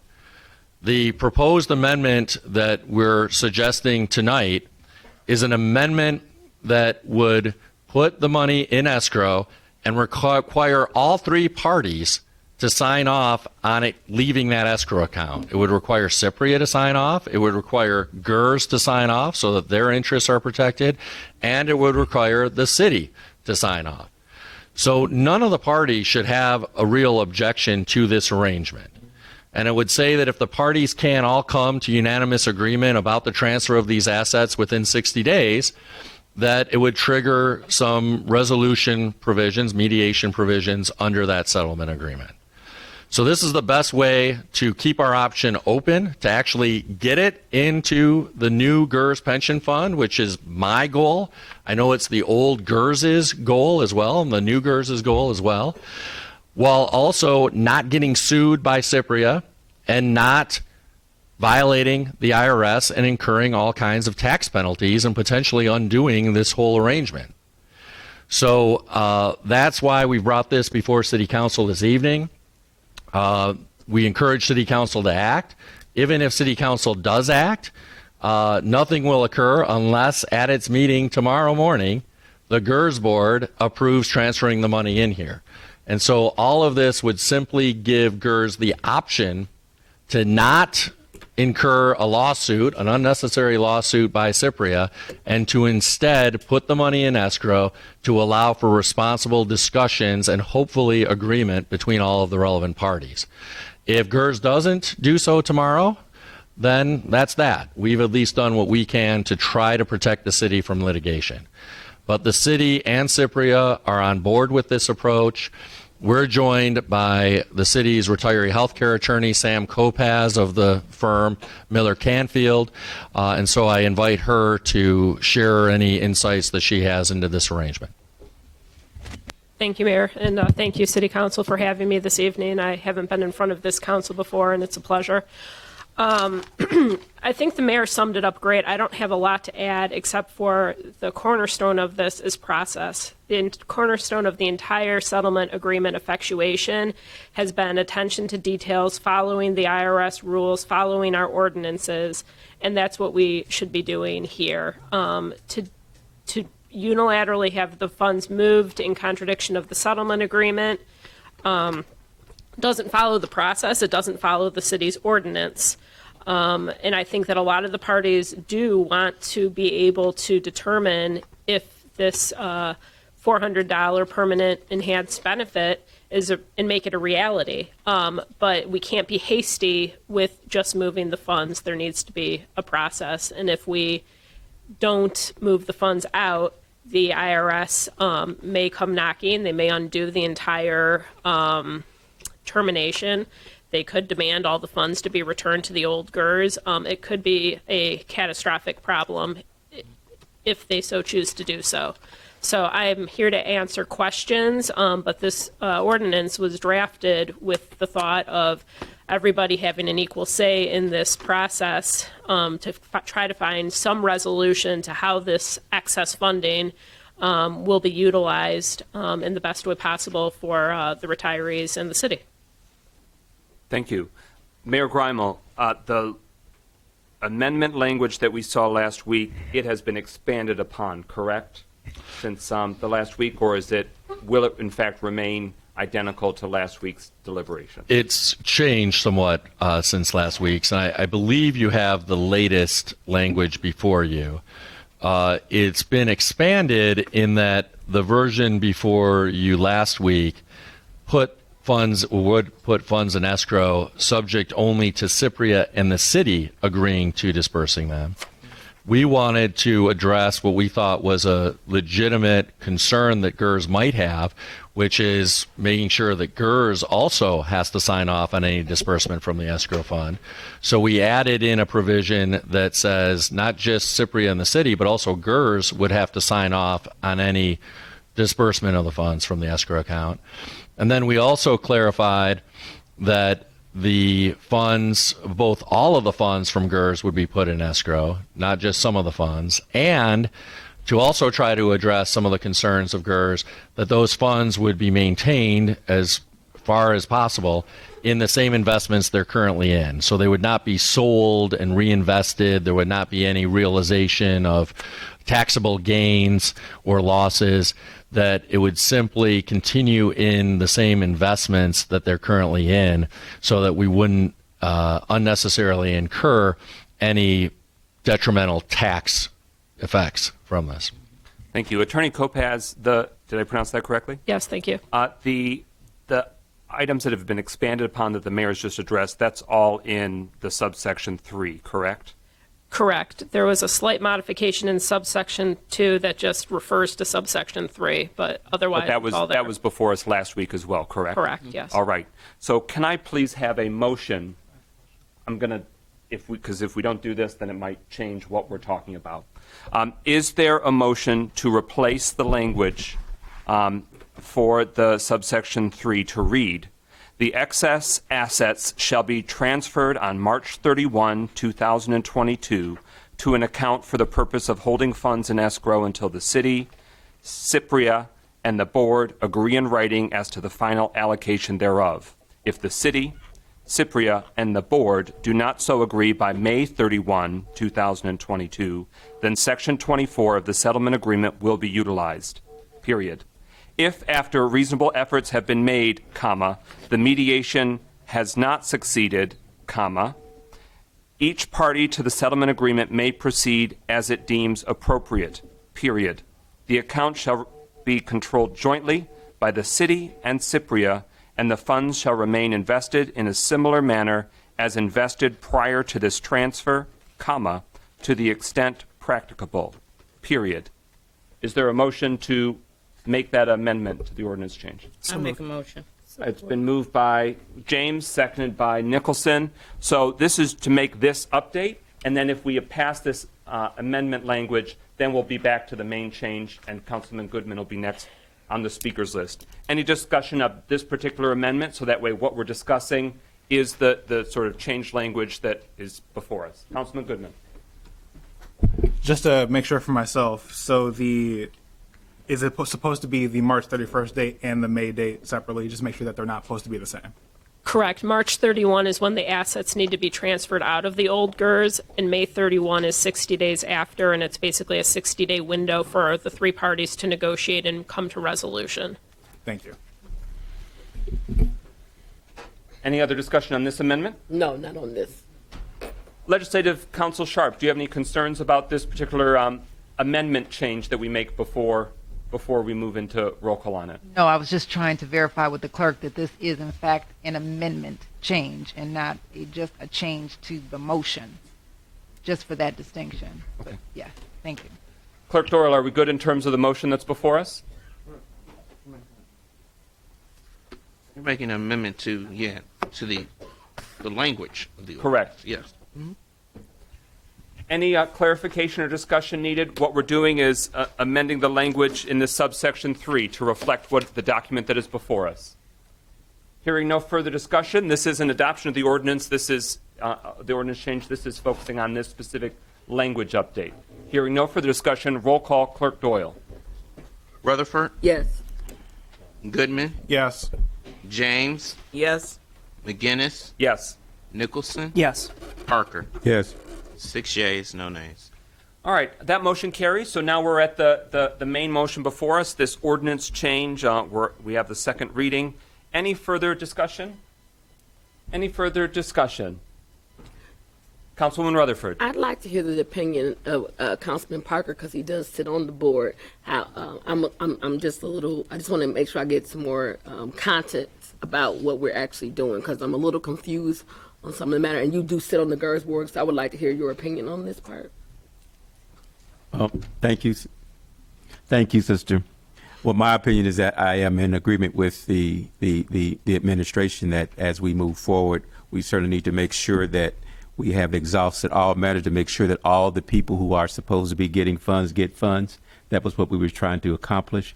And I think this amendment will allow the monies to be placed in a place where it can be done without all the termination dates that certainly are coming up quick right now, and to put the money someplace to where the three groups can come together and come to a consensus as to what happens with the money. So I'm in agreement with what our administration and the mayor has suggested. Thank you. Others that wish to have the floor.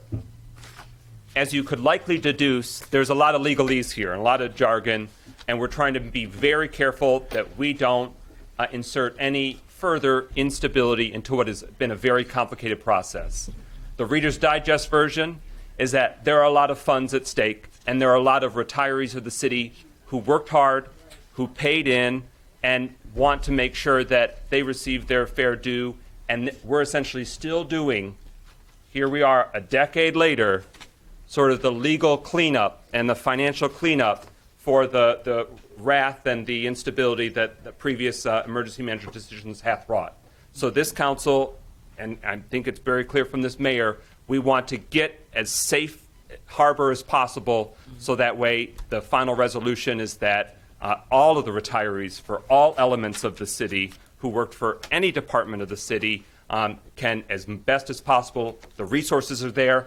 Thank God for previous decisions that we as a city have these resources for our retirees, because there are many municipalities, county governments, they straight up go flat broke or bankrupt in large part because of these very questions about when the bill comes due, there ain't any money in the till and in the savings to pay the pensions and retiree health care, et cetera. So this is not the worst possible situation. We're pretty blessed as a community, but it's still very frustrating that we haven't landed the plane. And this city council, even though we don't get to make a lot of these final decisions, we're trying as best as possible to have the city be in a position where the plane can land safely. Councilwoman James and then Councilman Parker.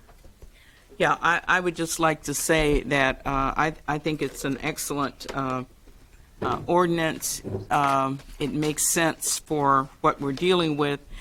And I just want to say that I think the city is really doing its part to help. As President McGinnis said, it's a very complex situation.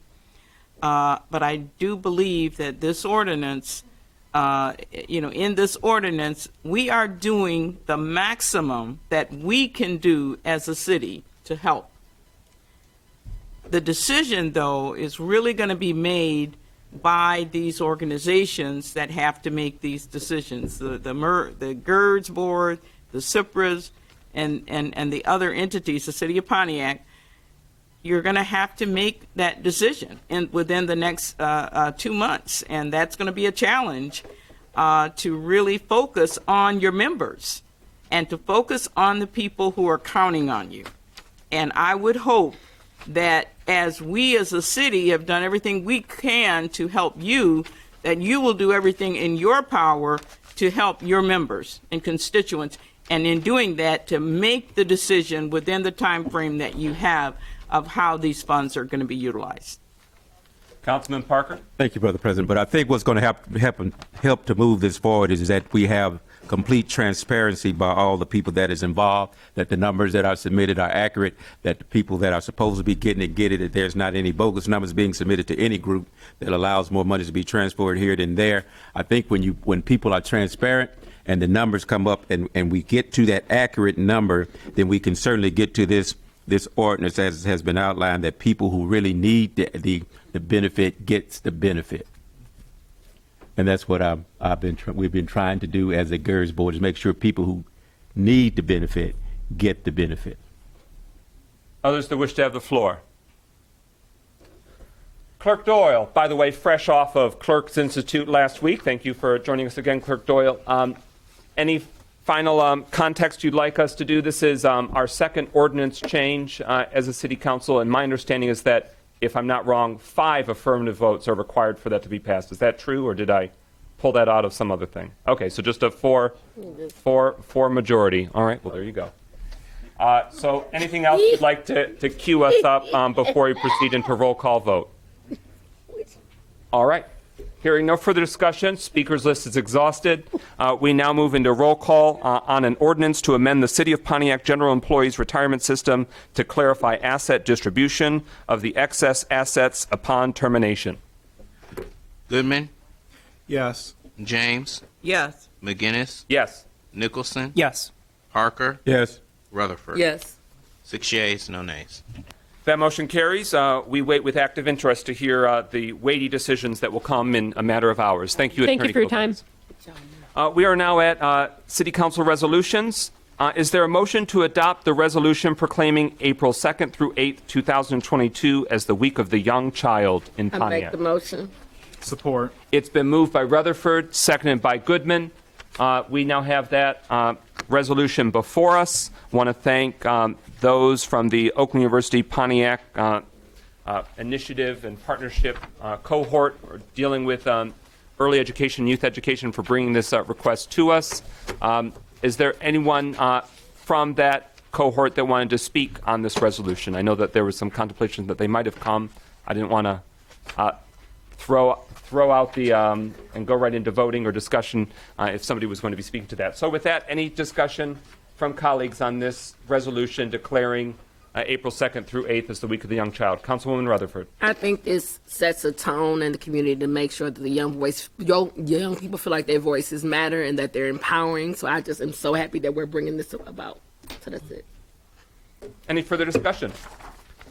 Hearing no further discussion, this would declare and proclaim on behalf of the City Council and Mayor Tim Grimel April 2nd through 8th as the Week of the Young Child in Pontiac. Speakers list exhausted.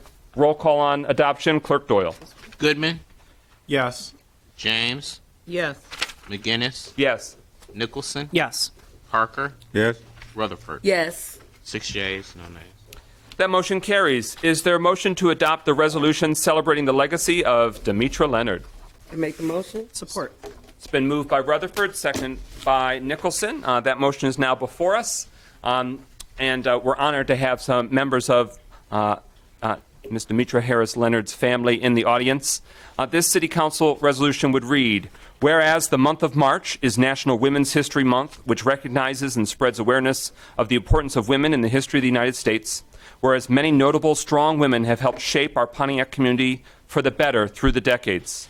Whereas Ms. Demetra Harris Leonard was a pioneering female entrepreneur in Pontiac for 64 years, a strong matriarch of a prominent Pontiac family, and spent many decades giving back to the community. Whereas Ms. Leonard was the first black surgical technician hired at Pontiac General Hospital in 1954 after her graduation from the Highland Park Nursing Program. Whereas Ms. Leonard and her husband Charles Leonard owned Leonard's Dairy Delight near Ditmar and Franklin in Pontiac from 1959 to 1968, and owned J&L Party Store on the corner of Luther and Franklin along with Mr. Marvin Jackson for 10 years. Whereas in 1974, the Leonard family became the operators of Phoenix Residential Services Incorporated, which was started by Ms. Leonard's mother, Mary E. Harris, employing many people for decades and still in operation to this day. Whereas Mr. and Mrs. Leonard founded the Charles and Demetra Leonard Foundation to financially support youth in Pontiac and beyond, to assist with their college tuition and college expenses, expanding opportunity for so many in our community. Whereas Ms. Leonard was an active community leader in many organizations and was a faithful member of Trinity Missionary Baptist Church in Pontiac. Whereas Ms. Leonard passed away on November 18, 2021, which is a tremendous loss to her family and to the entire Pontiac community.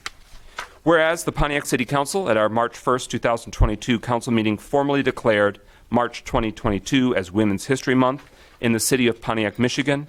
Now, therefore, be it resolved, the Pontiac City Council, in partnership with City of Pontiac Mayor Tim Greimel, hereby celebrates the legacy and achievements of Ms. Demetra Harris Leonard, and further resolved, the City Council honors the contributions and sacrifices Ms. Leonard made to uplift other Pontiac residents, inspire other women, and help others in need throughout our community. And further resolved, the City Council extends our condolences on her recent passing to her family, friends, neighbors, and colleagues. A round of applause for the memory and legacy of Demetra Leonard. Is Mr. Charles Leonard with us currently? If you'd like to take the podium, I know you said you might not necessarily, but the opportunity is there for you, sir. Thank you so much for sharing your mother with our community for so many years. Any reflections you'd like to offer? First of all, I'd like to thank you, Ms. McGinnis, for that beautiful declaration, and Mr. Graham, and the council. You pretty much said it all. My mother believed in church, community, tithing, and tithing by doing. That's it. And she was a doer, and she believed in sowing her seed in the city of Pontiac. So with that being said, she sowed her seed for over 60 years, and she did it faithfully, and she did it well. And hopefully I can continue her legacy and commit myself and my family with my aunt, my family, my wife, and my two sons to continue to do her work, which would be our work now, to the city, and keep tithing within the city of Pontiac. So with that being said, I thank you guys very much. Thank you, sir. Are there other family members that would like to speak? Ms. Shaler Harris Ray, sister of the beloved.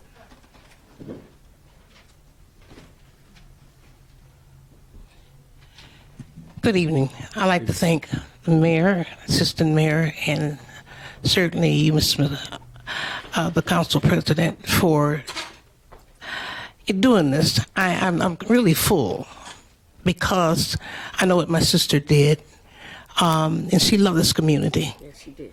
She wouldn't go anywhere. She wouldn't live anywhere else. She was born in Ohio, Toledo, Ohio, and she would always say, "I'm a Michigander." Okay, I don't want to go anywhere else. I don't want to leave Pontiac. Even so, she had a home in Idlewild and a condo down in Florida. She loved Pontiac, Michigan. She was raised here, and she did what she could to promote education for this community along with jobs. And I want to thank my two nieces, my cousins that were here, and my cousin's son that came just to honor her. And again, God bless you, and thank you for doing this honor for my sister. I give God the praise for it. Thank you so much. Beautiful. Ms. Wright, did you want to take the microphone? And happy recent birthday to you. I want to thank the council, Mr. Mayor, Deputy Mayor, leaders of Pontiac. I know you have a job that is often thankless, but I thank you for this honor for my cousin, my beloved cousin, this evening. You know, it won't go unsaid that my cousin had a heart of gold. She was a member of this community. She was. Not a day went by that she didn't give something, whether it was advice, whether it was mentorship, or whether it was her dollars to help another person. And we as a family garnered so much from her. She will be missed. We will hold her in our hearts forever. And I thank you again. Thank you. Council members and others that wish to be recognized. It's worth pointing out that this is a legacy of really trailblazing women that is true for earlier generations of this family as well. You heard a little bit, just a tip of the iceberg about Mary Harris, your mother, but I don't want to get the last name wrong, but Beatrice Marshall. The way in which she was pioneering and trailblazing for women and black women, both for Pontiac and Oakland County, in real estate, in finance, in many different industries. And it's worth pointing out that this family also established the Morocco Motel, which was in the Green Book. It was for safe harbor and travel for African Americans visiting Pontiac or traveling through Pontiac when due to racism and segregationist policies that they weren't able to have a place to rent for the night, a hotel room in many of the other Pontiac establishments or elsewhere in the region. It was very difficult to travel. And their family established that Morocco Motel that was listed in the Green Book as well on the south side of Pontiac as well. Any further discussion on this resolution celebrating the legacy of Demetra Leonard? Hearing no further discussion, roll call. Clerk Doyle. James, Yes. McGinnis, Yes. Nicholson, Yes. Parker, Yes. Rutherford, Yes. Goodman. Yes. 6 yeas, no nay. That motion carries. Congratulations again. Thank you for sharing her with the community, and she will long be remembered very, very fondly.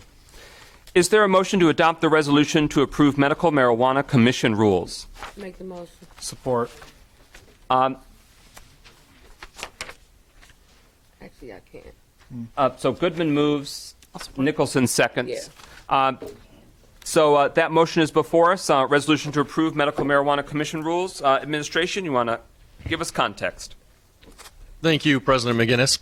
As I think everyone has been aware, unfortunately, this is an issue, issuing medical marijuana licenses, that's been languishing for about 4 years now in the community. The voters of the city voted to allow for medical marijuana dispensaries as well as grow facilities and processing facilities about 4 years ago now. And for a variety of reasons that I won't belabor, things took a very long time to move along. The process involved scoring, and applicants were scored on a number of criteria, with the top 5 in the city as a whole, as well as in 3 specific overlay districts, ultimately being on track to get licenses. But those who didn't score high enough to get into that top 5 have the right under the city's ordinance for medical marijuana to appeal that determination.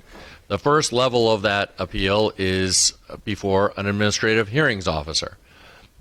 If they're dissatisfied with the ruling of the administrative hearings officer, they can, under the ordinance, appeal to the next level of administrative appeals, which is the Medical Marijuana Commission. We finalized the appointments to the Medical Marijuana Commission recently, as we've discussed at previous city council meetings. That Medical Marijuana Commission has now met, and it approved a set of rules that will guide its hearings of these appeals. And under the ordinance, those rules have to now be approved by the city council before that Medical Marijuana Commission can hear those final appeals. Once that Medical Marijuana Commission hears those appeals, provisional or conditional licenses will be issued by the clerk's office, and we will finally see some light at the end of the tunnel here after all of this time, so that medical marijuana dispensaries can begin operating. I'm sure there will be some lawsuits over this, as there have been in every other community that's gone through this process, but in order to get those conditional approvals, the Medical Marijuana Commission needs to hear the final level of administrative appeals, and in order for that to occur, the rules for that Medical Marijuana Commission have to be approved by council. I want to thank Clerk Doyle for his hard work on this issue for many years now, and he, more than anybody else, was the driving force in putting together these rules, draft rules, and getting them before the Medical Marijuana Commission. After he put together the draft rules, he showed them to me, and we talked about them, and then the city attorney took a look at them, and Clerk Doyle and the city attorney worked in collaboration and brought those draft rules before the Medical Marijuana Commission, which signed off on them just last night, and now they're before City Council. So, Clerk, you may have more insights than I do, because you were much closer to the process than I was. Clerk Doyle. I have nothing else to say. I think you said it well, Mayor. Others that wish to be recognized. Councilman Parker. Thank you, Brother President. As I was looking at the rules, one of the questions that I have is, I believe there are 4 members on the commission, and if so, who has tie-breaking authority?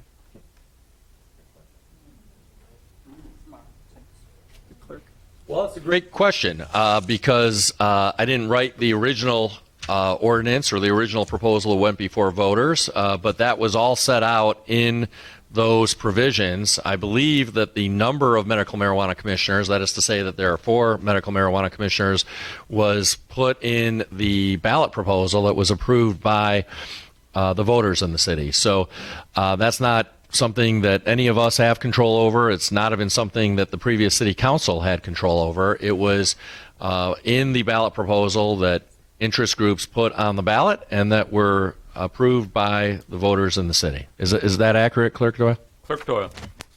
Through the president, that's correct. So actually, if it is a tie, the motion in essence would fail.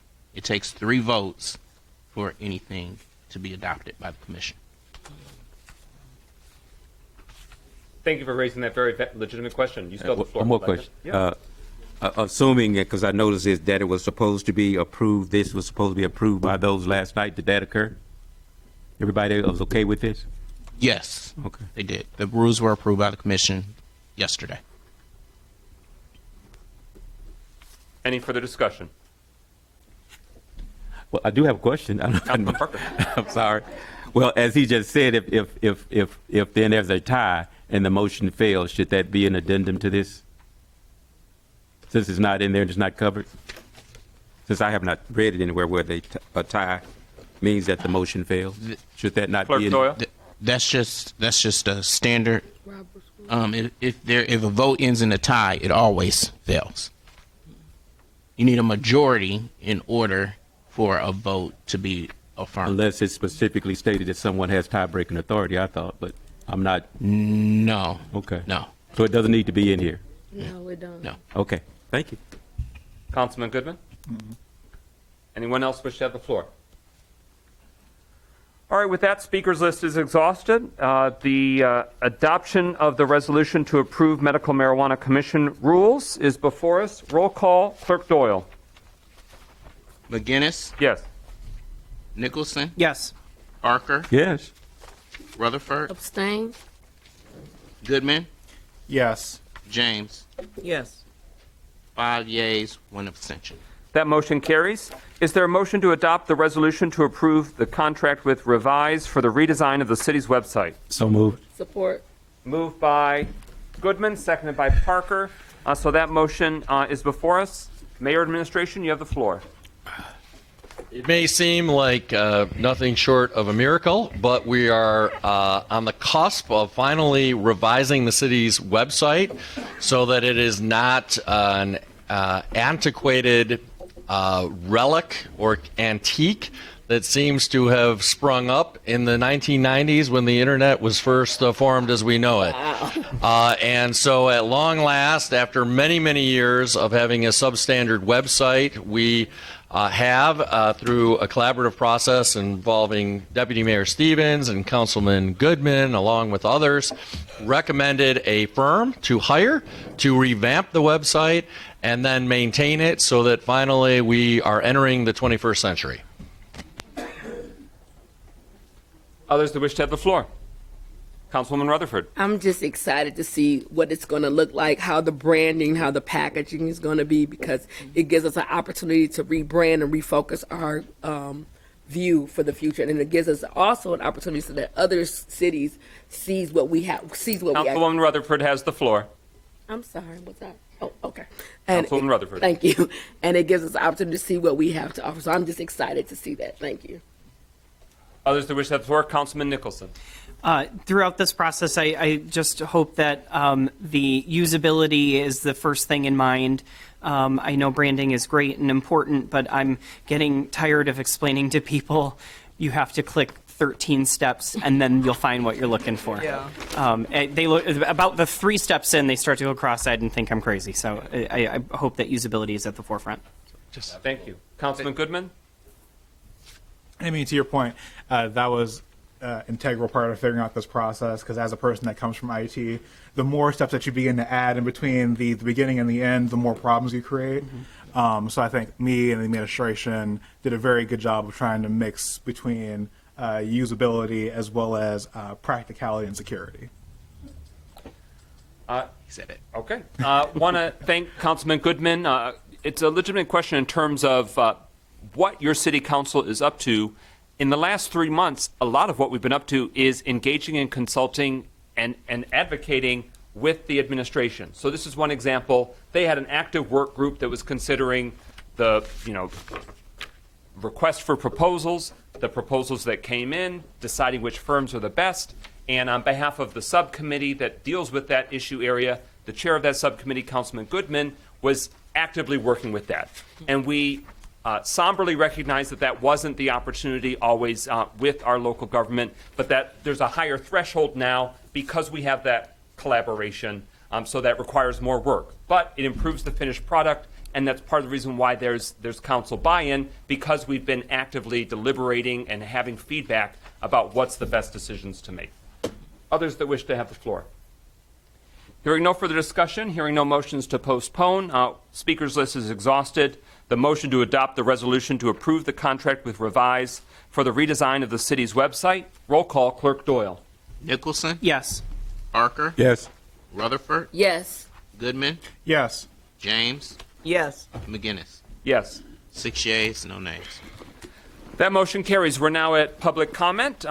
Due to President Pro Tem Carrington's absence, Councilwoman Rutherford of District 1 is helping us call up those who have signed up for public comment this evening. Good evening. Public comments allows individuals to comment on items not specific to the agenda. The council allows you 3 minutes to give public comment. Failure to adhere to the council rules at the meeting may result in a forfeiture of your public comment time at that meeting. Our first speaker will be Quincy Stewart, and the next will be Robert Bass. Robert Bass, left, you can take him off. Thank you, sir. Tonight, briefly, some insight on violence. First, lest we be shocked, America is literally built on violence. The taking of Africans into slavery was violent, and violence maintained it.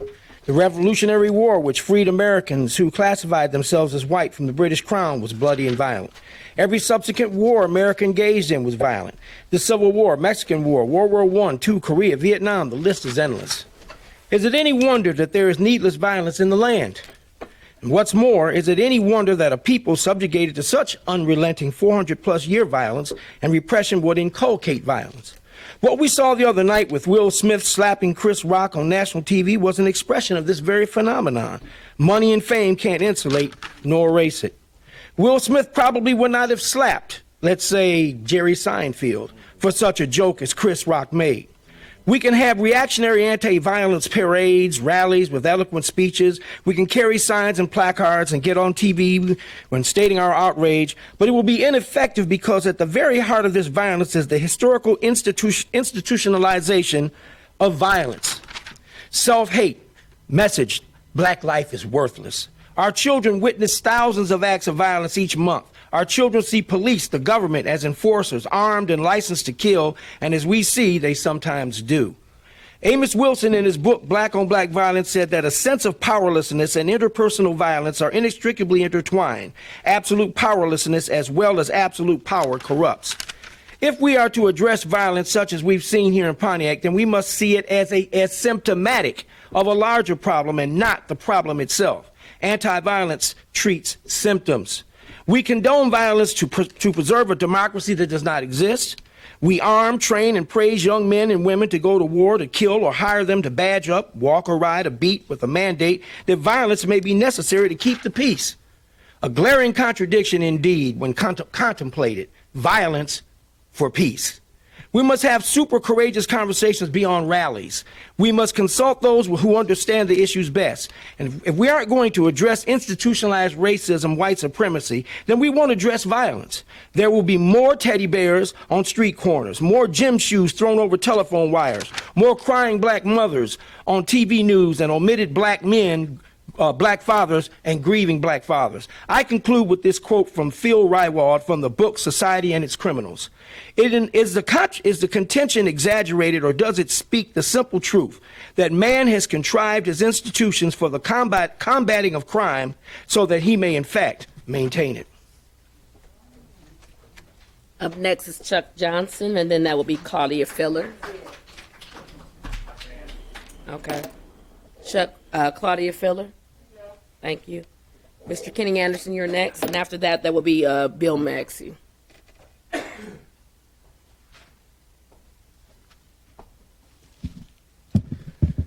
Good evening, and the struggle for black democratic human rights continues. The topic of my address this evening is Will Smith and black male violence. Will Smith slapping MC Chris Rock at the Oscar ceremony was a glaring high-profile example of black-on-black male violence provoked by some super pettiness. Smith's actions showed a glaring lack of maturity, character, and self-control. Smith slapped Rock on the same stage he received an Oscar award. Smith, one of the top male actors in America, a veteran actor of 36 years, knew better in attacking Rock physically over a lighthearted G.I. Jane joke about his wife, Jada Pinkett. Smith's violent action is no different than everyday black men on the block who take their frustrations, misplaced anger out on each other. Will Smith's violent action wasn't about no chivalry defending the honor of his wife. From my perspective, his misdirected action was done to get in his wife's favor. Smith and Pinkett have been in an open, toxic marriage. Smith's violent action toward Chris Rock was driven by emotionally distressing relations and bullying. Chris Rock, being a skinny guy, was an easy release project target. In reflecting on this incident, I thought to myself, if a white comedian like Billy Crystal would have made a light joke about Smith's wife, would he have attacked Crystal? Certainly not. He would have kept his composure. Not surprisingly, there's a lot of black support, rationalizations, and justifications for Smith's violent action toward Rock. So does this mean if a black man says a lighthearted joke, crack about black women, the black men must defend the women by attacking, slapping, punching, kicking, stomping, stabbing, shooting, or killing? This black support of a violent reaction to pettiness only promotes and perpetuates black-on-black violence. There have been countless number of black murders over petty words, jokes, and sarcasm. As a black community, we must use this Will Smith slapping Chris Rock incident as a teaching moment, as a violence prevention time to teach our children and grandchildren about conflict resolution, to highlight to them that they can't allow petty words to rock them, not allowing immaturity and thin-skinnedness to dictate negative emotional reactions, to teach them about anger management. The lack of violence prevention, education, self-hatred, poverty, and racism causes black violence, the killing of Uriah Jackson. In closing, Mr. Mayor Tim Grimel, as a black man, those who are 90% of those who kill and are killed locally in Pontiac by violence, most of the individuals you selected for this Violence Prevention Commission are not competent, thus unacceptable, and I will be addressing this. The struggle continues. The next speaker will be Bill Maxey. After that will be Gloria Miller.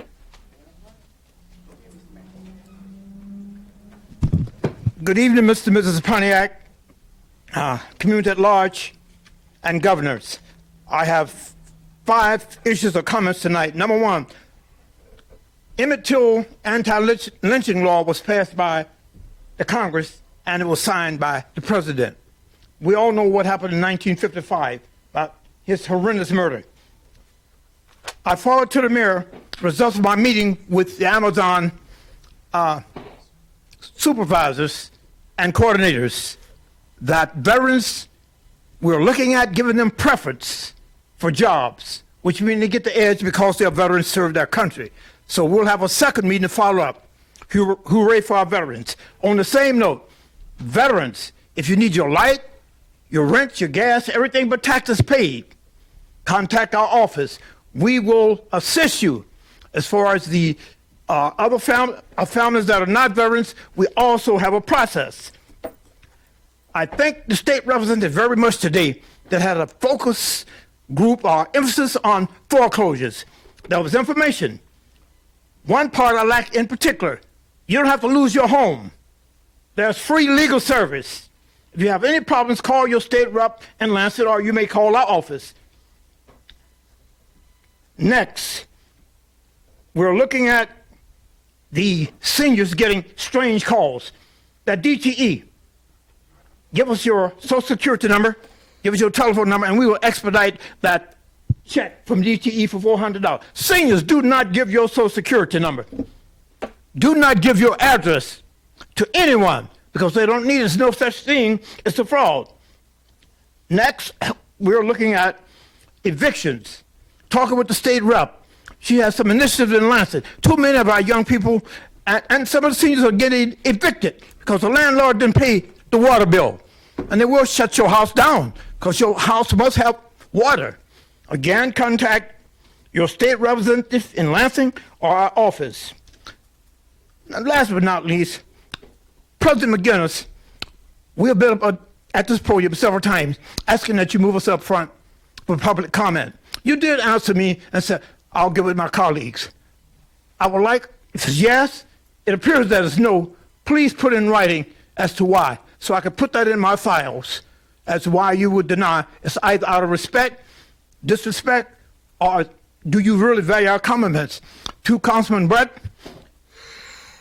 my friend at 735 Oswego on February 17 has a problem with property and safety. Please give her a call. She's February 17th. Okay? My time is almost up. Quality of life never ages. Thank you. We have Gloria Miller, and then we have Melissa Spearing. Am I saying that right? Spearing, thank you. Lexi, did you turn this around? I'm tall though. All right. First, I want to start with business first. Pastor Parker, Harrington Hills. I sent you some pictures. Hopefully, you got them. And there's an issue over there on Coon Street. Water's going into the whole street back there. So I'm glad you got that. Council President McGinnis, I pass South Boulevard quite a lot. I guess because I go down Woodward and out of the city a lot. Going Street and South Boulevard. There's so much trash out there, it looked like a garbage can.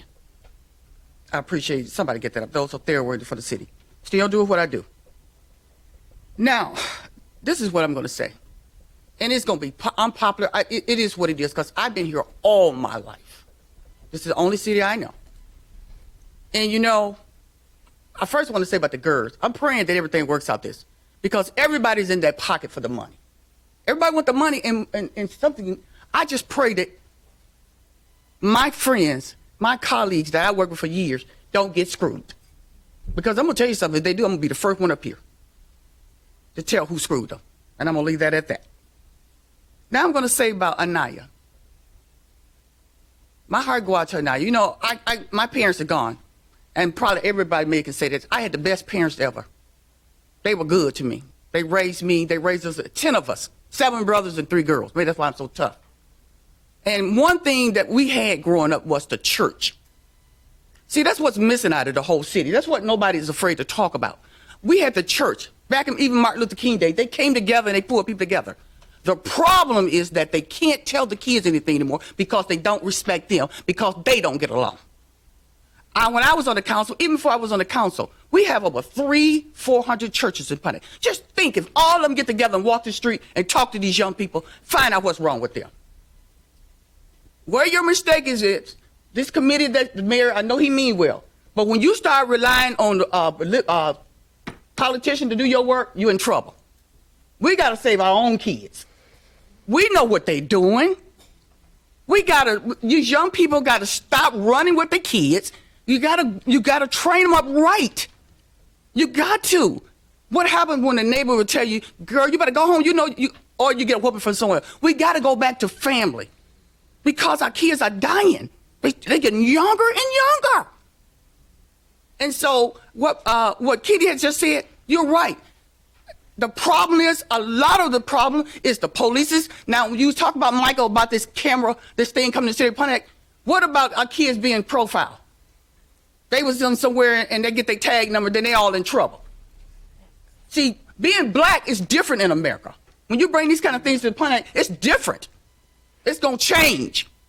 My son is black. He lives here. And I know I'll be the first one down here when he get pulled over for the wrong reason. You got to think. We thinking in, I know you guys thinking it one way, but we thinking in the black America. Thank you. After Melissa will be Larry Jasper. Good evening. I'm Melissa Musa Spearing. I am the manager of Oak Hill and Ottawa Park Cemetery, which is owned by the city of Pontiac. I'm here with a couple of great ideas and thoughts here. And some news. So first off, I'd like to say thank you to Miss Leonard's family. Miss Leonard was an amazing friend that we had at Oak Hill Cemetery, and her love and passion for everything has resonated with my staff and I, and we were so sad when we laid her to rest, but we know that she's probably happy now with her husband and everybody. With that said, I know that you guys talked about fixing the website. I would strongly ask, can you put a better precedence of the cemeteries on the website? I get complaints after complaints about how the city's website doesn't talk about the cemeteries, and I am the person that always has to answer that question for them. So I would ask that. Winter cleanup is finally officially done. If you go out to visit your loved one's graves and you notice something is not on the grave, please don't hesitate to call us at 248-623-7705. We could have removed the item due to it not falling into the rules and regulations set by the city of Pontiac. So we are happy to give out new rules and regulations if anybody has misplaced them. Also, now that the weather is changing, my staff will be out to fill graves, meaning we will be going out to put out new black dirt and seeds for all of the new graves that had transpired over the winter and fall. So please bear with us. If you come across something and you're unsure about it, don't step on the grave then. Call my office, 248-623-7705, and my staff and I are happy to help. Lastly, did anybody see the Channel 7 news report on March 18th? Okay. Channel 7 ran a whole article about how headstones are running massively behind. Currently, I think the timeline is anywhere from 8 to 12 months, and that's just due to the shipping crises, along with employees not working. So I would suggest if you have a loved one's headstone that is on order, please check out that story. You can just Google Channel 7. It was March 18th it ran. Read that story. Look at the actual news coverage of it. You will find a lot of resources and a lot of great information. Or you are welcome to call my office. Again, my staff and I are happy to answer any question we can. Again, 248-623-7705. And as I always leave you guys, if you guys see me out and about in public and you have questions, please don't hesitate to stop and wave me down. I love to talk, except not here. I'm kind of nervous. But in general, I love the chat. So please feel free to stop me if you have any questions. Thank you.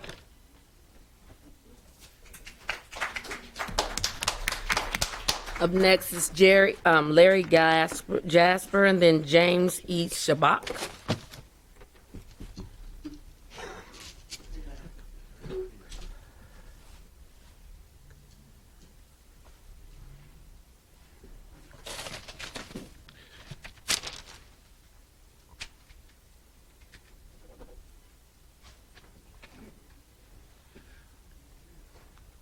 Good evening, guys. Nice to see you, council, mayor, deputy mayor, and citizens of Pontiac. As I told you, I'm going to be the tortoise, and so I wanted to make sure that everyone has transparency of what occurred with the mayor and the president attorneys that are representing the city. And I'm asking you to, as a council, establish an emergency resolution to get rid of those attorneys and bring in somebody new. And I'll explain to you why. On November 14th, 2014, we had a mayor take over. She filed 7 lawsuits against Stevenson. November 2018, a settlement agreement was agreed. On November 2019, an RFP was submitted to this city for anybody that might be interested. 2 individuals, one having a contract on the Ottawa Towers, and myself submitted solid proposals, which on December 23rd, the mayor rejected all RFPs. The only time that I'd be able to speak to the mayor was that day when Chubb tapped me on the shoulder after Billy Swayzer got me to speak publicly. Now that's ridiculous for a 200-page business plan. But let's go a step further. On January 7th of 2020, the attorney firm sent an email to all the council members prior to with an opinion saying that I'd have an unfair advantage in making that proposal. According to the second bidder, a buyer was distinguishedly kicked out or told to leave and not to work with them on the school. Now, that was Clark that wrote the opinion. On September 9th, there was a subcommittee that didn't have enough council members. 5 attorneys were there. Gibb was an attorney, the mayor's an attorney. Both Clark and Chubb and Mrs. Sharp were all there. They went into rooms without cameras. There was no internet. And they came out and fraudulently misrepresented that, while UDM, Urban Development of Michigan, wanted $7.7 million up front, which represents the private equity group that the mayor asked me about, Global Standard Industries out in New York, a $50 billion private equity group so that they didn't have to worry about anything else. On top of that, so is Redico, Glenwood, Carriage Circle, and Purdue, all involved in the same entity. This is the partnership that you have. I kept asking, who is it? We need an emergency resolution to get rid of the attorneys and bring somebody new to represent the city, or you will never have anything that's going to be valuable. And that's why the city's lost over $40 million with this partnership, another $3 million in attorney fees, and there's a $5.452 million additional cost that was put in the global settlement agreement. Look at it. You got a copy. I have it right here. That was never proposed to people, and the people who did not know what was happening. They still don't know. Yep. Thank you very much.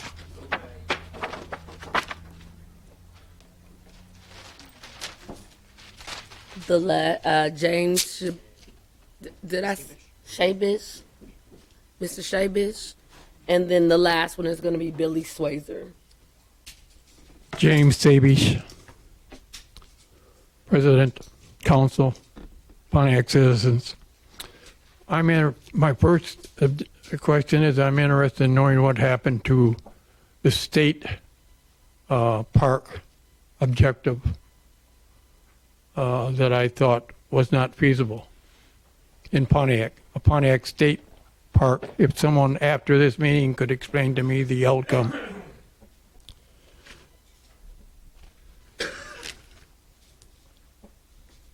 I spent 7 years in AFL commercial construction, 53 years in Pontiac. Pontiac Motors, it ended up metal fab division. 3 years in the Army, 2 years in Germany. I never observed any problems, not that they weren't there, but all those that I was close enough to see. Confrontation between people was a result of hydrating on other than H2O. Life is a learned process.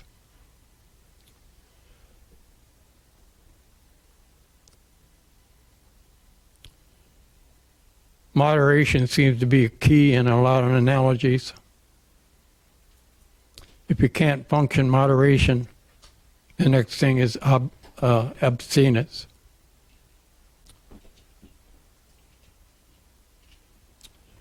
I had an experience trying to help someone out of the ditch. 3 of us pushed the guy out of a ditch. 2 whites, 1 African American, discussing the problems between us and Russia in America. We concluded the answers lie in Christians. For those who are Christians, it's a lifelong struggle. Thank you.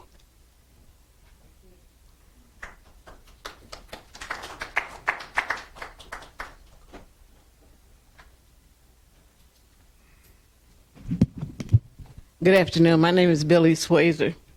I am on the GERS board, and I am on the CEPA board, too. Now, it's interesting that CEPA has 1,500 members because I am the treasurer, and we have 219 paid members. 70 people came to the meeting last Friday. So people can say whatever they want to say, but the numbers don't speak, this actually speak for themselves. I am concerned for the retirees, especially the $400. The retirees, for the majority of them that are in GERS, not the police and fire, want the $400. Look at the settlement agreement. Look at particularly paragraphs 13, 16, and 17. Or points 13, 16, and 17. The settlement agreement has not been enacted, and I've been told by one of the persons on the VIVA that the police and fire have not coughed up their money. So, yes, they're 187 or 85%, as the mayor says, funded, but they haven't given up the money. So give up the money, and let's stop feeding the VIVA. They don't need any more money. The money can go to the retirees or whatever else we need. If they need to look, it says in the settlement agreement, they look at the different benefits and they compare the benefits. Don't say that they get new benefits. They just compare the benefits that they already have. If you don't like Blue Cross, you might want somebody else, go ahead. Okay, so those are the things that I'm concerned about. But I'm also concerned about that Claudia Filler et al., the little group she has, she said nobody from GERS could come to the meeting with the mayor. Nobody. The mayor recommended other people other than the people on the VIVA. But she said none of us that sit on GERS can come. We have a fiduciary responsibility to GERS. And they like to bring up the fiduciary responsibility that we have with CEPA. It is not the same. One of the things that $500 an hour lawyer, Samantha Kopass, didn't tell you is that before an ordinance is sent and is passed to the council, it is to be referred to the GERS board so that they can review it and comment on it. I hope y'all take these things in consideration. We'll see what happens tomorrow. That concludes public comment. Thank you. We're now at closing comments. Mayor Tim Grimel, 7 minutes. Thank you, President McGinnis. A couple of items I want to try to the best of my ability to respond to some of the questions and comments of public speakers this evening. I do want to clarify that one of the speakers, Mr. Jasper, who repeatedly referred to, quote, the mayor, end quote, was referring to the previous mayor, not to me. I think that's probably obvious to everyone No, that's okay, Mr. Jasper. I just wanted to make sure that those in the audience or those viewing from home were where that is. I think most people probably realize that he's referring to dates going back to 2017, 2018, 2019, 2020, long before I was in office. Secondly, just want to say that I'm not aware of any real consideration, or any consideration for that matter, regarding a state park in the city of Pontiac. So I can't respond to that question, but happy to talk with the speaker after the meeting tonight to try to learn more information from him about what he's heard in that regard. But this is the first I'm hearing of any state park issue in the city. Third, I want to again emphasize that I agree with the desire to move all of the remaining funding in the old GERS pension system to the new GERS pension system. And so I agree with everything that Ms. Swayzer said this evening. We share the same goal and objective, which is keeping those funds in the GERS pension system and not transferring them to the VIVA retiree health care system for all the reasons that Ms. Swayzer said. However, there's a right way to do that that avoids any unnecessary lawsuits or litigation, and that's why we took action this evening to allow for this escrow fund to be established so that we can have the funds there until we can hopefully secure agreement from CIPRIA to allow for those funds to stay in the GERS pension system. So I look forward to working with Ms. Swayzer at tomorrow morning's GERS board meeting, which I also serve on together with my colleague, Councilman Parker, to hopefully effectuate that purpose and ultimately, we hope, to keep those funds in the GERS system. And finally, I wanted to share some good news and an important opportunity that's coming up, and that is that we have an expungement fair coming to town, and that expungement fair is coming up on April 30th. It's April 30th from 10 a.m. to 2 p.m., and it's at United Wholesale Mortgage's Sports Complex at 867 South Boulevard. There's a broad coalition of groups sponsoring that event, including Prosecutor Karen McDonald's Racial Justice Advisory Council. And this is a really important opportunity for people throughout the county, but including a lot of our residents here in the city of Pontiac. If we're serious about expanding economic opportunity to everybody here in our community, we've got to do everything we can to dismantle barriers to employment. And for a number of our residents, one of those barriers is a criminal record. And this is a great opportunity to get that record expunged so that it's no longer visible to public eyes, to employers who are doing background checks, so that we can get rid of that barrier to employment, get more of our residents employed so that they're on the path to true economic prosperity. So again, I encourage folks who can benefit from the expungement fair to be there April 30th, 10 a.m. to 2 p.m. at the United Wholesale Mortgage Sports Complex out there on South Boulevard. That's all I have, Mr. President. Thank you. Mr. Mayor, if you want to elaborate, I think if you have it before you, there might be a deadline that they want to submit people for predetermining eligibility. Does it offer any intel on that?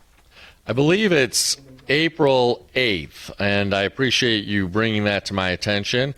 April 8th, you can register for a preliminary eligibility determination to determine if, in fact, your circumstances are eligible for expungement.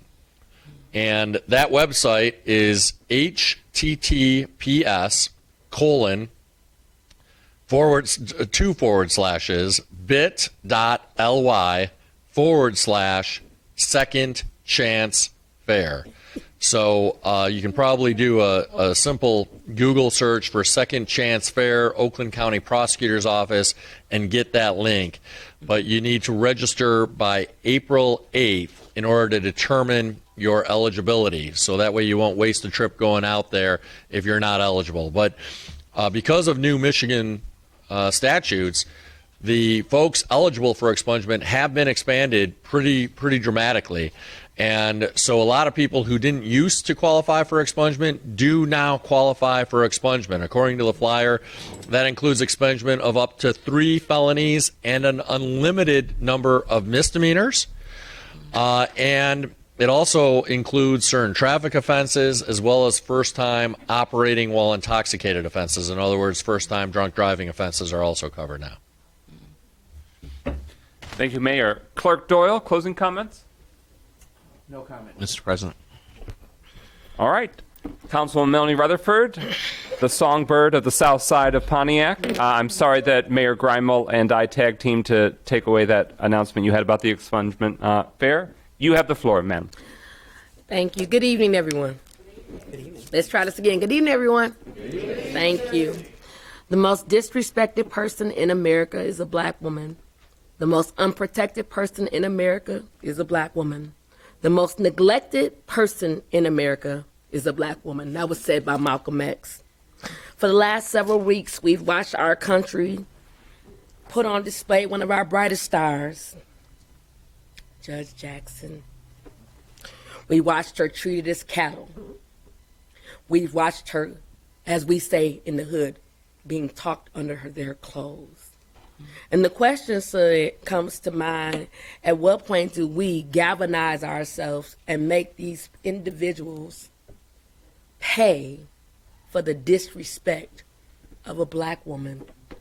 We make them pay at the polls. We make them pay when they're trying to pass legislation that does not fit. Because at the end of the day, if you look at the last elections, the African American woman carried the presidential vote. We carried the senator vote, carried the Congress vote. And it is becoming all too familiar that black women, whether they're 7 years old getting killed in Pontiac, whether they're 50 years old becoming judges, are systematically disrespected. I walk out earlier out of frustration because I dare to dream a place where we keep our black girls safe. I dare to dream a community where we call to action, not just because of Facebook posts, but actual actions and actual results. Because as a black woman, I am scared right now. I am scared in a way I have never been. Because if you're too opinionated, you're ostracized. If you know your facts, you're demoralized.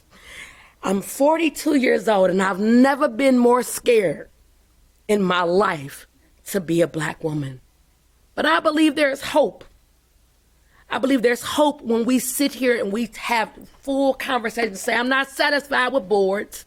I'm not satisfied with Facebook posts. I'm not satisfied with jargon. I want to see results. At the end of the day, it is my social, emotional, and spiritual responsibility to call truth to power and to call a spade a spade. So I'm hoping that this board and all these things we're passing start to protect the things I hold dear and the most, being a black woman. I say good night.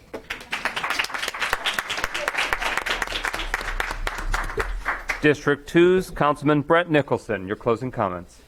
Thank you. Thank you, Mayor and Administration, for another week of transparency and responsiveness. Wanted to thank all the District 2 residents. We had a fantastic District 2 meeting last night at Goldner Walsh. Those happen every fourth Monday of the month. The next one will be April 25th. They're at 7 o'clock. We are hearing from the Clinton River Trail Project, as well as inviting the members of our community that are running for the Charter Revision Commission. So be there if you're interested. We have plenty of people from outside of District 2 come. If there's a particular topic, you're welcome to join us. Earth Day cleanup, we're actually not only going to do that Friday, but we'll also continue into Saturday in District 2. Supplies, including bags, gloves, will be available at my home. And then we'll also have 2 dumpsters available that we will make available to the people who come and pick up those supplies. Community projects. We've had, District 2 took a really strong approach to our community projects and gathering community feedback. We had surveys that went out. We also offered all the residents the opportunity to be involved in our feasibility work group That work group has already met once, came up with, whittled down those ideas. We had over 100 ideas that were submitted by 25 people. So a lot of different opportunities, things we've never even heard about before, some incredibly creative things. So we've whittled those down. We have 2 more meetings coming up, and by Friday we'll have those decisions made that we'll present to leadership at council and then to the administration. So we'll get those projects rolling. Wanted to say thank you to the Oakland County Sheriff's Department. We've been working very closely to shut down an illegal dispensary that was operating at the corner of Menominee and Telegraph, 131 Telegraph. It was under the guise of being a church. They found 40 pounds of marijuana, a number of psychedelic mushrooms that they confiscated, made 2 arrests. We followed up through all of our different opportunities to make sure that they operate legally. They weren't interested in doing that, so that's where we ended up. And then also the Finance and Personnel Committee meets the second Thursday of every month. Next one will be April 14th here in the Legislative Conference Room at 2 o'clock. We have standing updates that come, and of course right now our biggest task is getting through the through audit season, as well as now establishing that new budget. Those budget hearings will be coming up before council. So public is of course there, and we'll be hearing from each one of those department directors regarding their budget and challenging those ideas and creating new opportunities for the city. Thank you, sir. District 3's representative, Councilman Mikhail Goodman, your closing comments. So I hate that I have to give this the time of day, but I guess this is a conversation that we need to have. Number one, Chris Rock shouldn't have made a joke about a black woman at her own expense. Will Smith shouldn't have got up on stage and acted a fool in front of all them white people. And not even the issue of putting a stain on the Academy Awards, but there is a responsibility with visibility.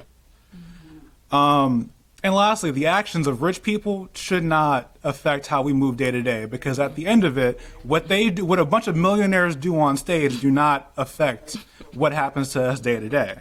It doesn't take priority to the fact that Bill Bagbetter died in the Senate. It doesn't take priority to the fact that we've watched a highly qualified black woman be unceremoniously grilled a second time in front of the Senate, just like Anita Hill. And the fact that the general population is now worse off now than we were at the beginning of the pandemic, yet billionaires have billions of dollars of more money. But let us take it down a step and talk about the status and treatment of black women. Because unfortunately, this situation has highlighted a lot of things. And as I look around this room, there's a whole lot of beautiful black women in here, like the ones that raised me and a couple other people up on this dais. So while we have this conversation, you know, whether or not you agree with the relationship that Will and Jada have, we have to have the conversation and straight up say that we cannot allow the mistreatment of black women to continue as the butt of a joke for anyone, whether it be a white person on stage or amongst black men in our own community.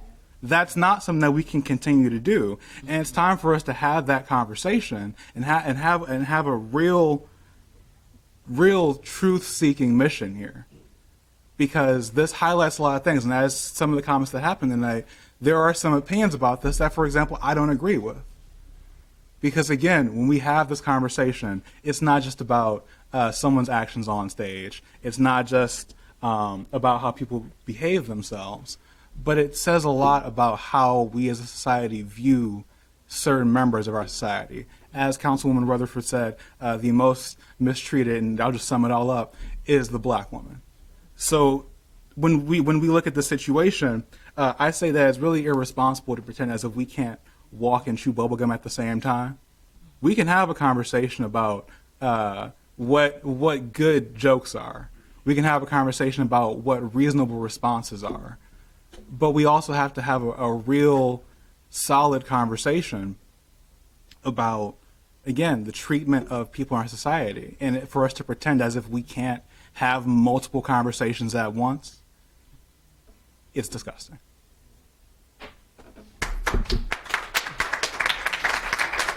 District 4's representative, Councilwoman Kathleen James.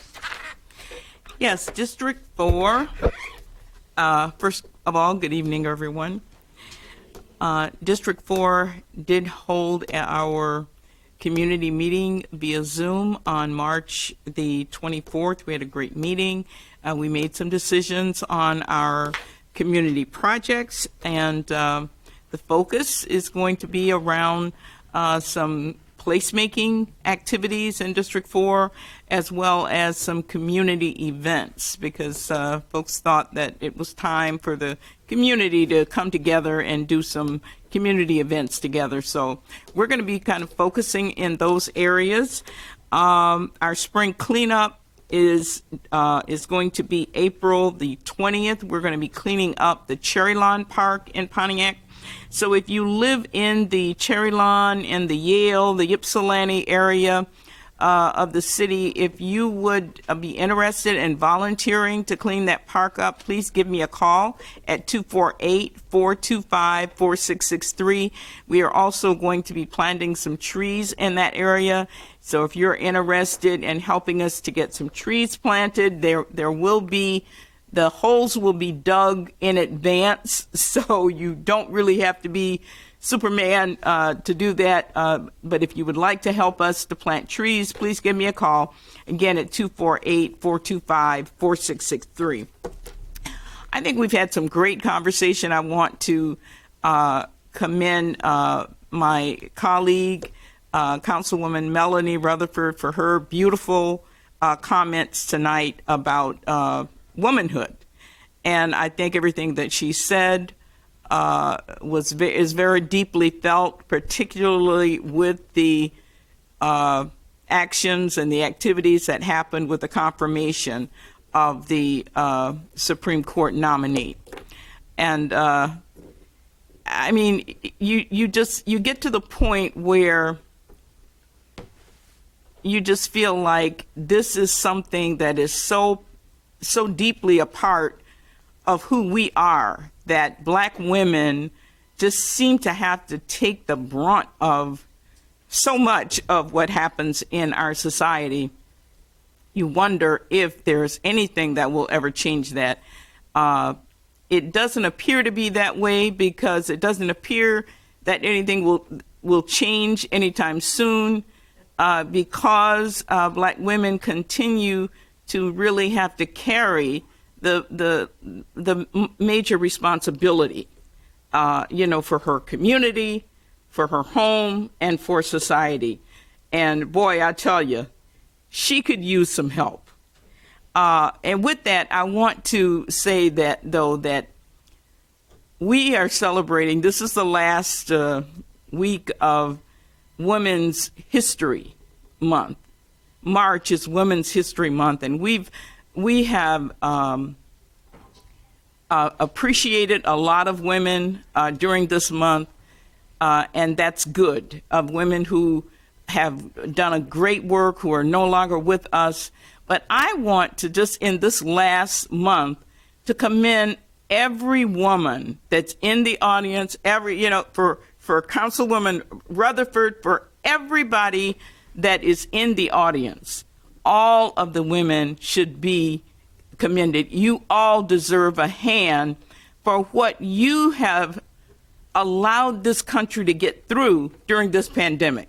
Because we all have to recognize that women have carried the lion's share of keeping home and family together during this pandemic. And I'll tell you, we've gone through a lot. Women have worked from home, have educated kids from home, have done the cooking, the cleaning, entertaining kids, trying to deal with work and managing kids at the same time. These have been some horrendous years for women, but I think history is going to look back at this time, and they're going to say, you did one heck of a job. And you need to congratulate yourselves. You need to pat yourself on the back, because you are awesome. That's my comments today. Thank you.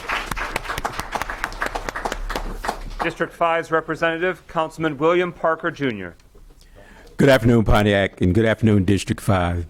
Before I go too far, the first thing I want to talk about is something that I keep meaning to do but haven't managed to get on the email yet, so I'm going to tell you, brother Deputy Mayor, if you would please check on the corner of Martin Luther King Jr. and Featherstone going east, right there by Krusty's. When are we going to finish that corner out? Because there's a drop right there as you turn the corner. Looks like about a 2-inch drop. At least it feels like a 2-inch drop if my car hits it. So if y'all please check that out, I greatly appreciate it. Thank you, Mayor, for mentioning the expungement program that is taking place on April 30th. Sister Veronica Taylor and myself is on that committee, and I just want to let each of you know if there's anybody here that wants to flyer, I have some available in the office. If you can hang around a few minutes after council, I'll give you a copy of it. It does have a QR code in where you can put in and take you to all the things that's going on to that. We met yesterday, and we had a lovely meeting yesterday in regards to that. I want to remind everybody in District 7 that our cleanup day is April 23rd. I'm sorry, did I say District 5? Mike's over there telepathically. He's telepathically communicating. Yeah, stop, Mike, stop. District 5, I want to write about District 5 that our cleanup day will be April 23rd. The trees will be planted on April 20th in Galloway Park, looking for someone to come assist. We're having an initial meeting to determine the logistics of the cleanup day to Thursday at 5:30 p.m. March 31st, 5:30, down in the Lions Den, which is downstairs. Right, if you walk in, if you look straight ahead, you'll see the Lions Den. We'll be meeting there to work out the details of our cleanup day on April 23rd.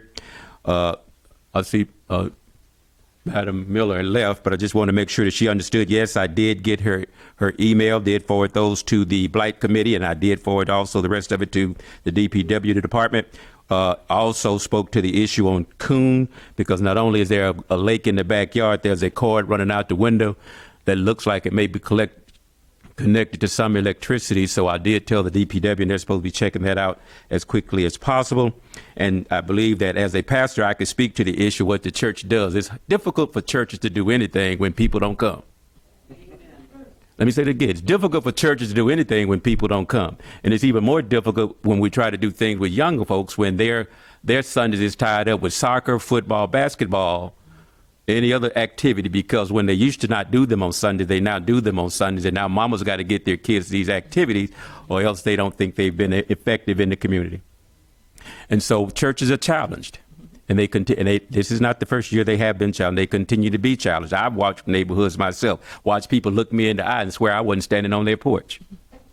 And so that is the issue that we deal with, even as pastors. And so, as I believe one of the guys would come, and Kenny always said, the struggle continues. And so we recognize that. But I think we can continue to do what we do. And I'm going to close with a statement from Dr. Martin Luther King. And before I do that, I want to thank each and every leader, informal leader of this city, who comes every Tuesday and share their concerns, who sit here with us for 2 and 3 hours every Tuesday and let us know that there's still a group of people out there who is concerned about what goes on in this city. And I want to thank each and every one of you. But I also want to close with this thought. As we've heard all the issues with the ladies, Dr. King said something very, very poignant. He says, we are now faced with the fact that tomorrow is today. We're confronted with the fierce urgency of now. In this unfolding conundrum of life and history, there is such a thing as being too late. I pray that we as this community have not reached that point to where we are too late to deal with the issues that are affecting our city. I pray that we are not too late to be able to address the violence that is going on in our city, the loss of our youth and the activities that they do in our city. I pray that we're not too late to address some of the issues that we've all talked about at this meeting this evening. I challenge each and every one of you, not only those that are in the room, but those that are out of the room and sitting at home watching, get involved in the city. You won't be disappointed. Thank you. Have a great evening. Thank you, Councilman. Good evening. I'm Mike McGinnis, Pontiac City Council President and the District 7 representative to our council. The entire Pontiac City Council extends our sympathies to our colleague, President Pro Tem William Carrington, on the passing of his father. We lift him and his family up in prayer. Members of the Pontiac City Council have donated dozens and dozens, probably 70 or more, of Easter baskets for prizes at the Sheriff and Deputies for Kids Easter Egg Hunt. That's happening at Hawthorne Park on April 9th. It's a Saturday from 11 a.m. to 1 p.m. But registration for the first 150 children is required, and that email to register is poncpt@oakgov.com. Again, poncpt@oakgov.com. This weekend, while visiting a District 7 resident who was showing me some concerns they had with drainage at their property, I spotted a work truck entering Murphy Park for the purposes of dumping. The response time to my call to the Sheriff Department was lightning fast. They were pulled over and issued a ticket. So, to the contractor who was trying to use our community's park space as a free dumping spot for your building materials, just know that it was me who sent them, and it was your area's city councilman that clocked that activity. I want to give you a snapshot, since we're nearing the first quarter, or 3 months of the year, some numbers of my latest District 7 efforts by the numbers.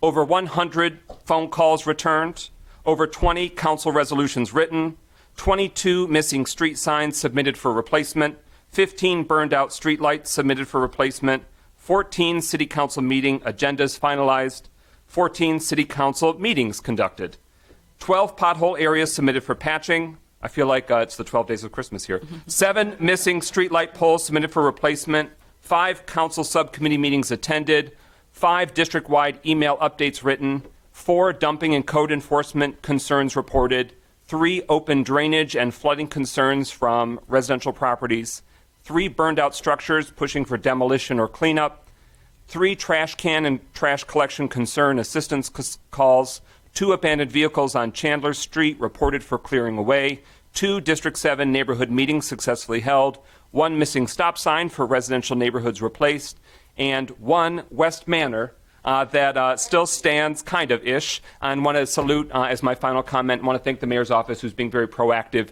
in trying to broach a resolution which is on the border of District 7, District 1, but on the District 7 side, at Paddock and Willard. With that, is there a motion to adjourn this evening's meeting? So moved. Support. Moved by Parker, seconded by Goodman. Roll call. We're almost done. Roll call on the motion to adjourn. Clerk Doyle. Parker, Yes. Rutherford, Yes. Goodman, Yes. James, Yes. McGinnis, Yes. Nicholson. Yes. 6 yeas. No, no. That motion carries. We stand adjourned at 8:54 p.m. Thank you for your time. Corner of ML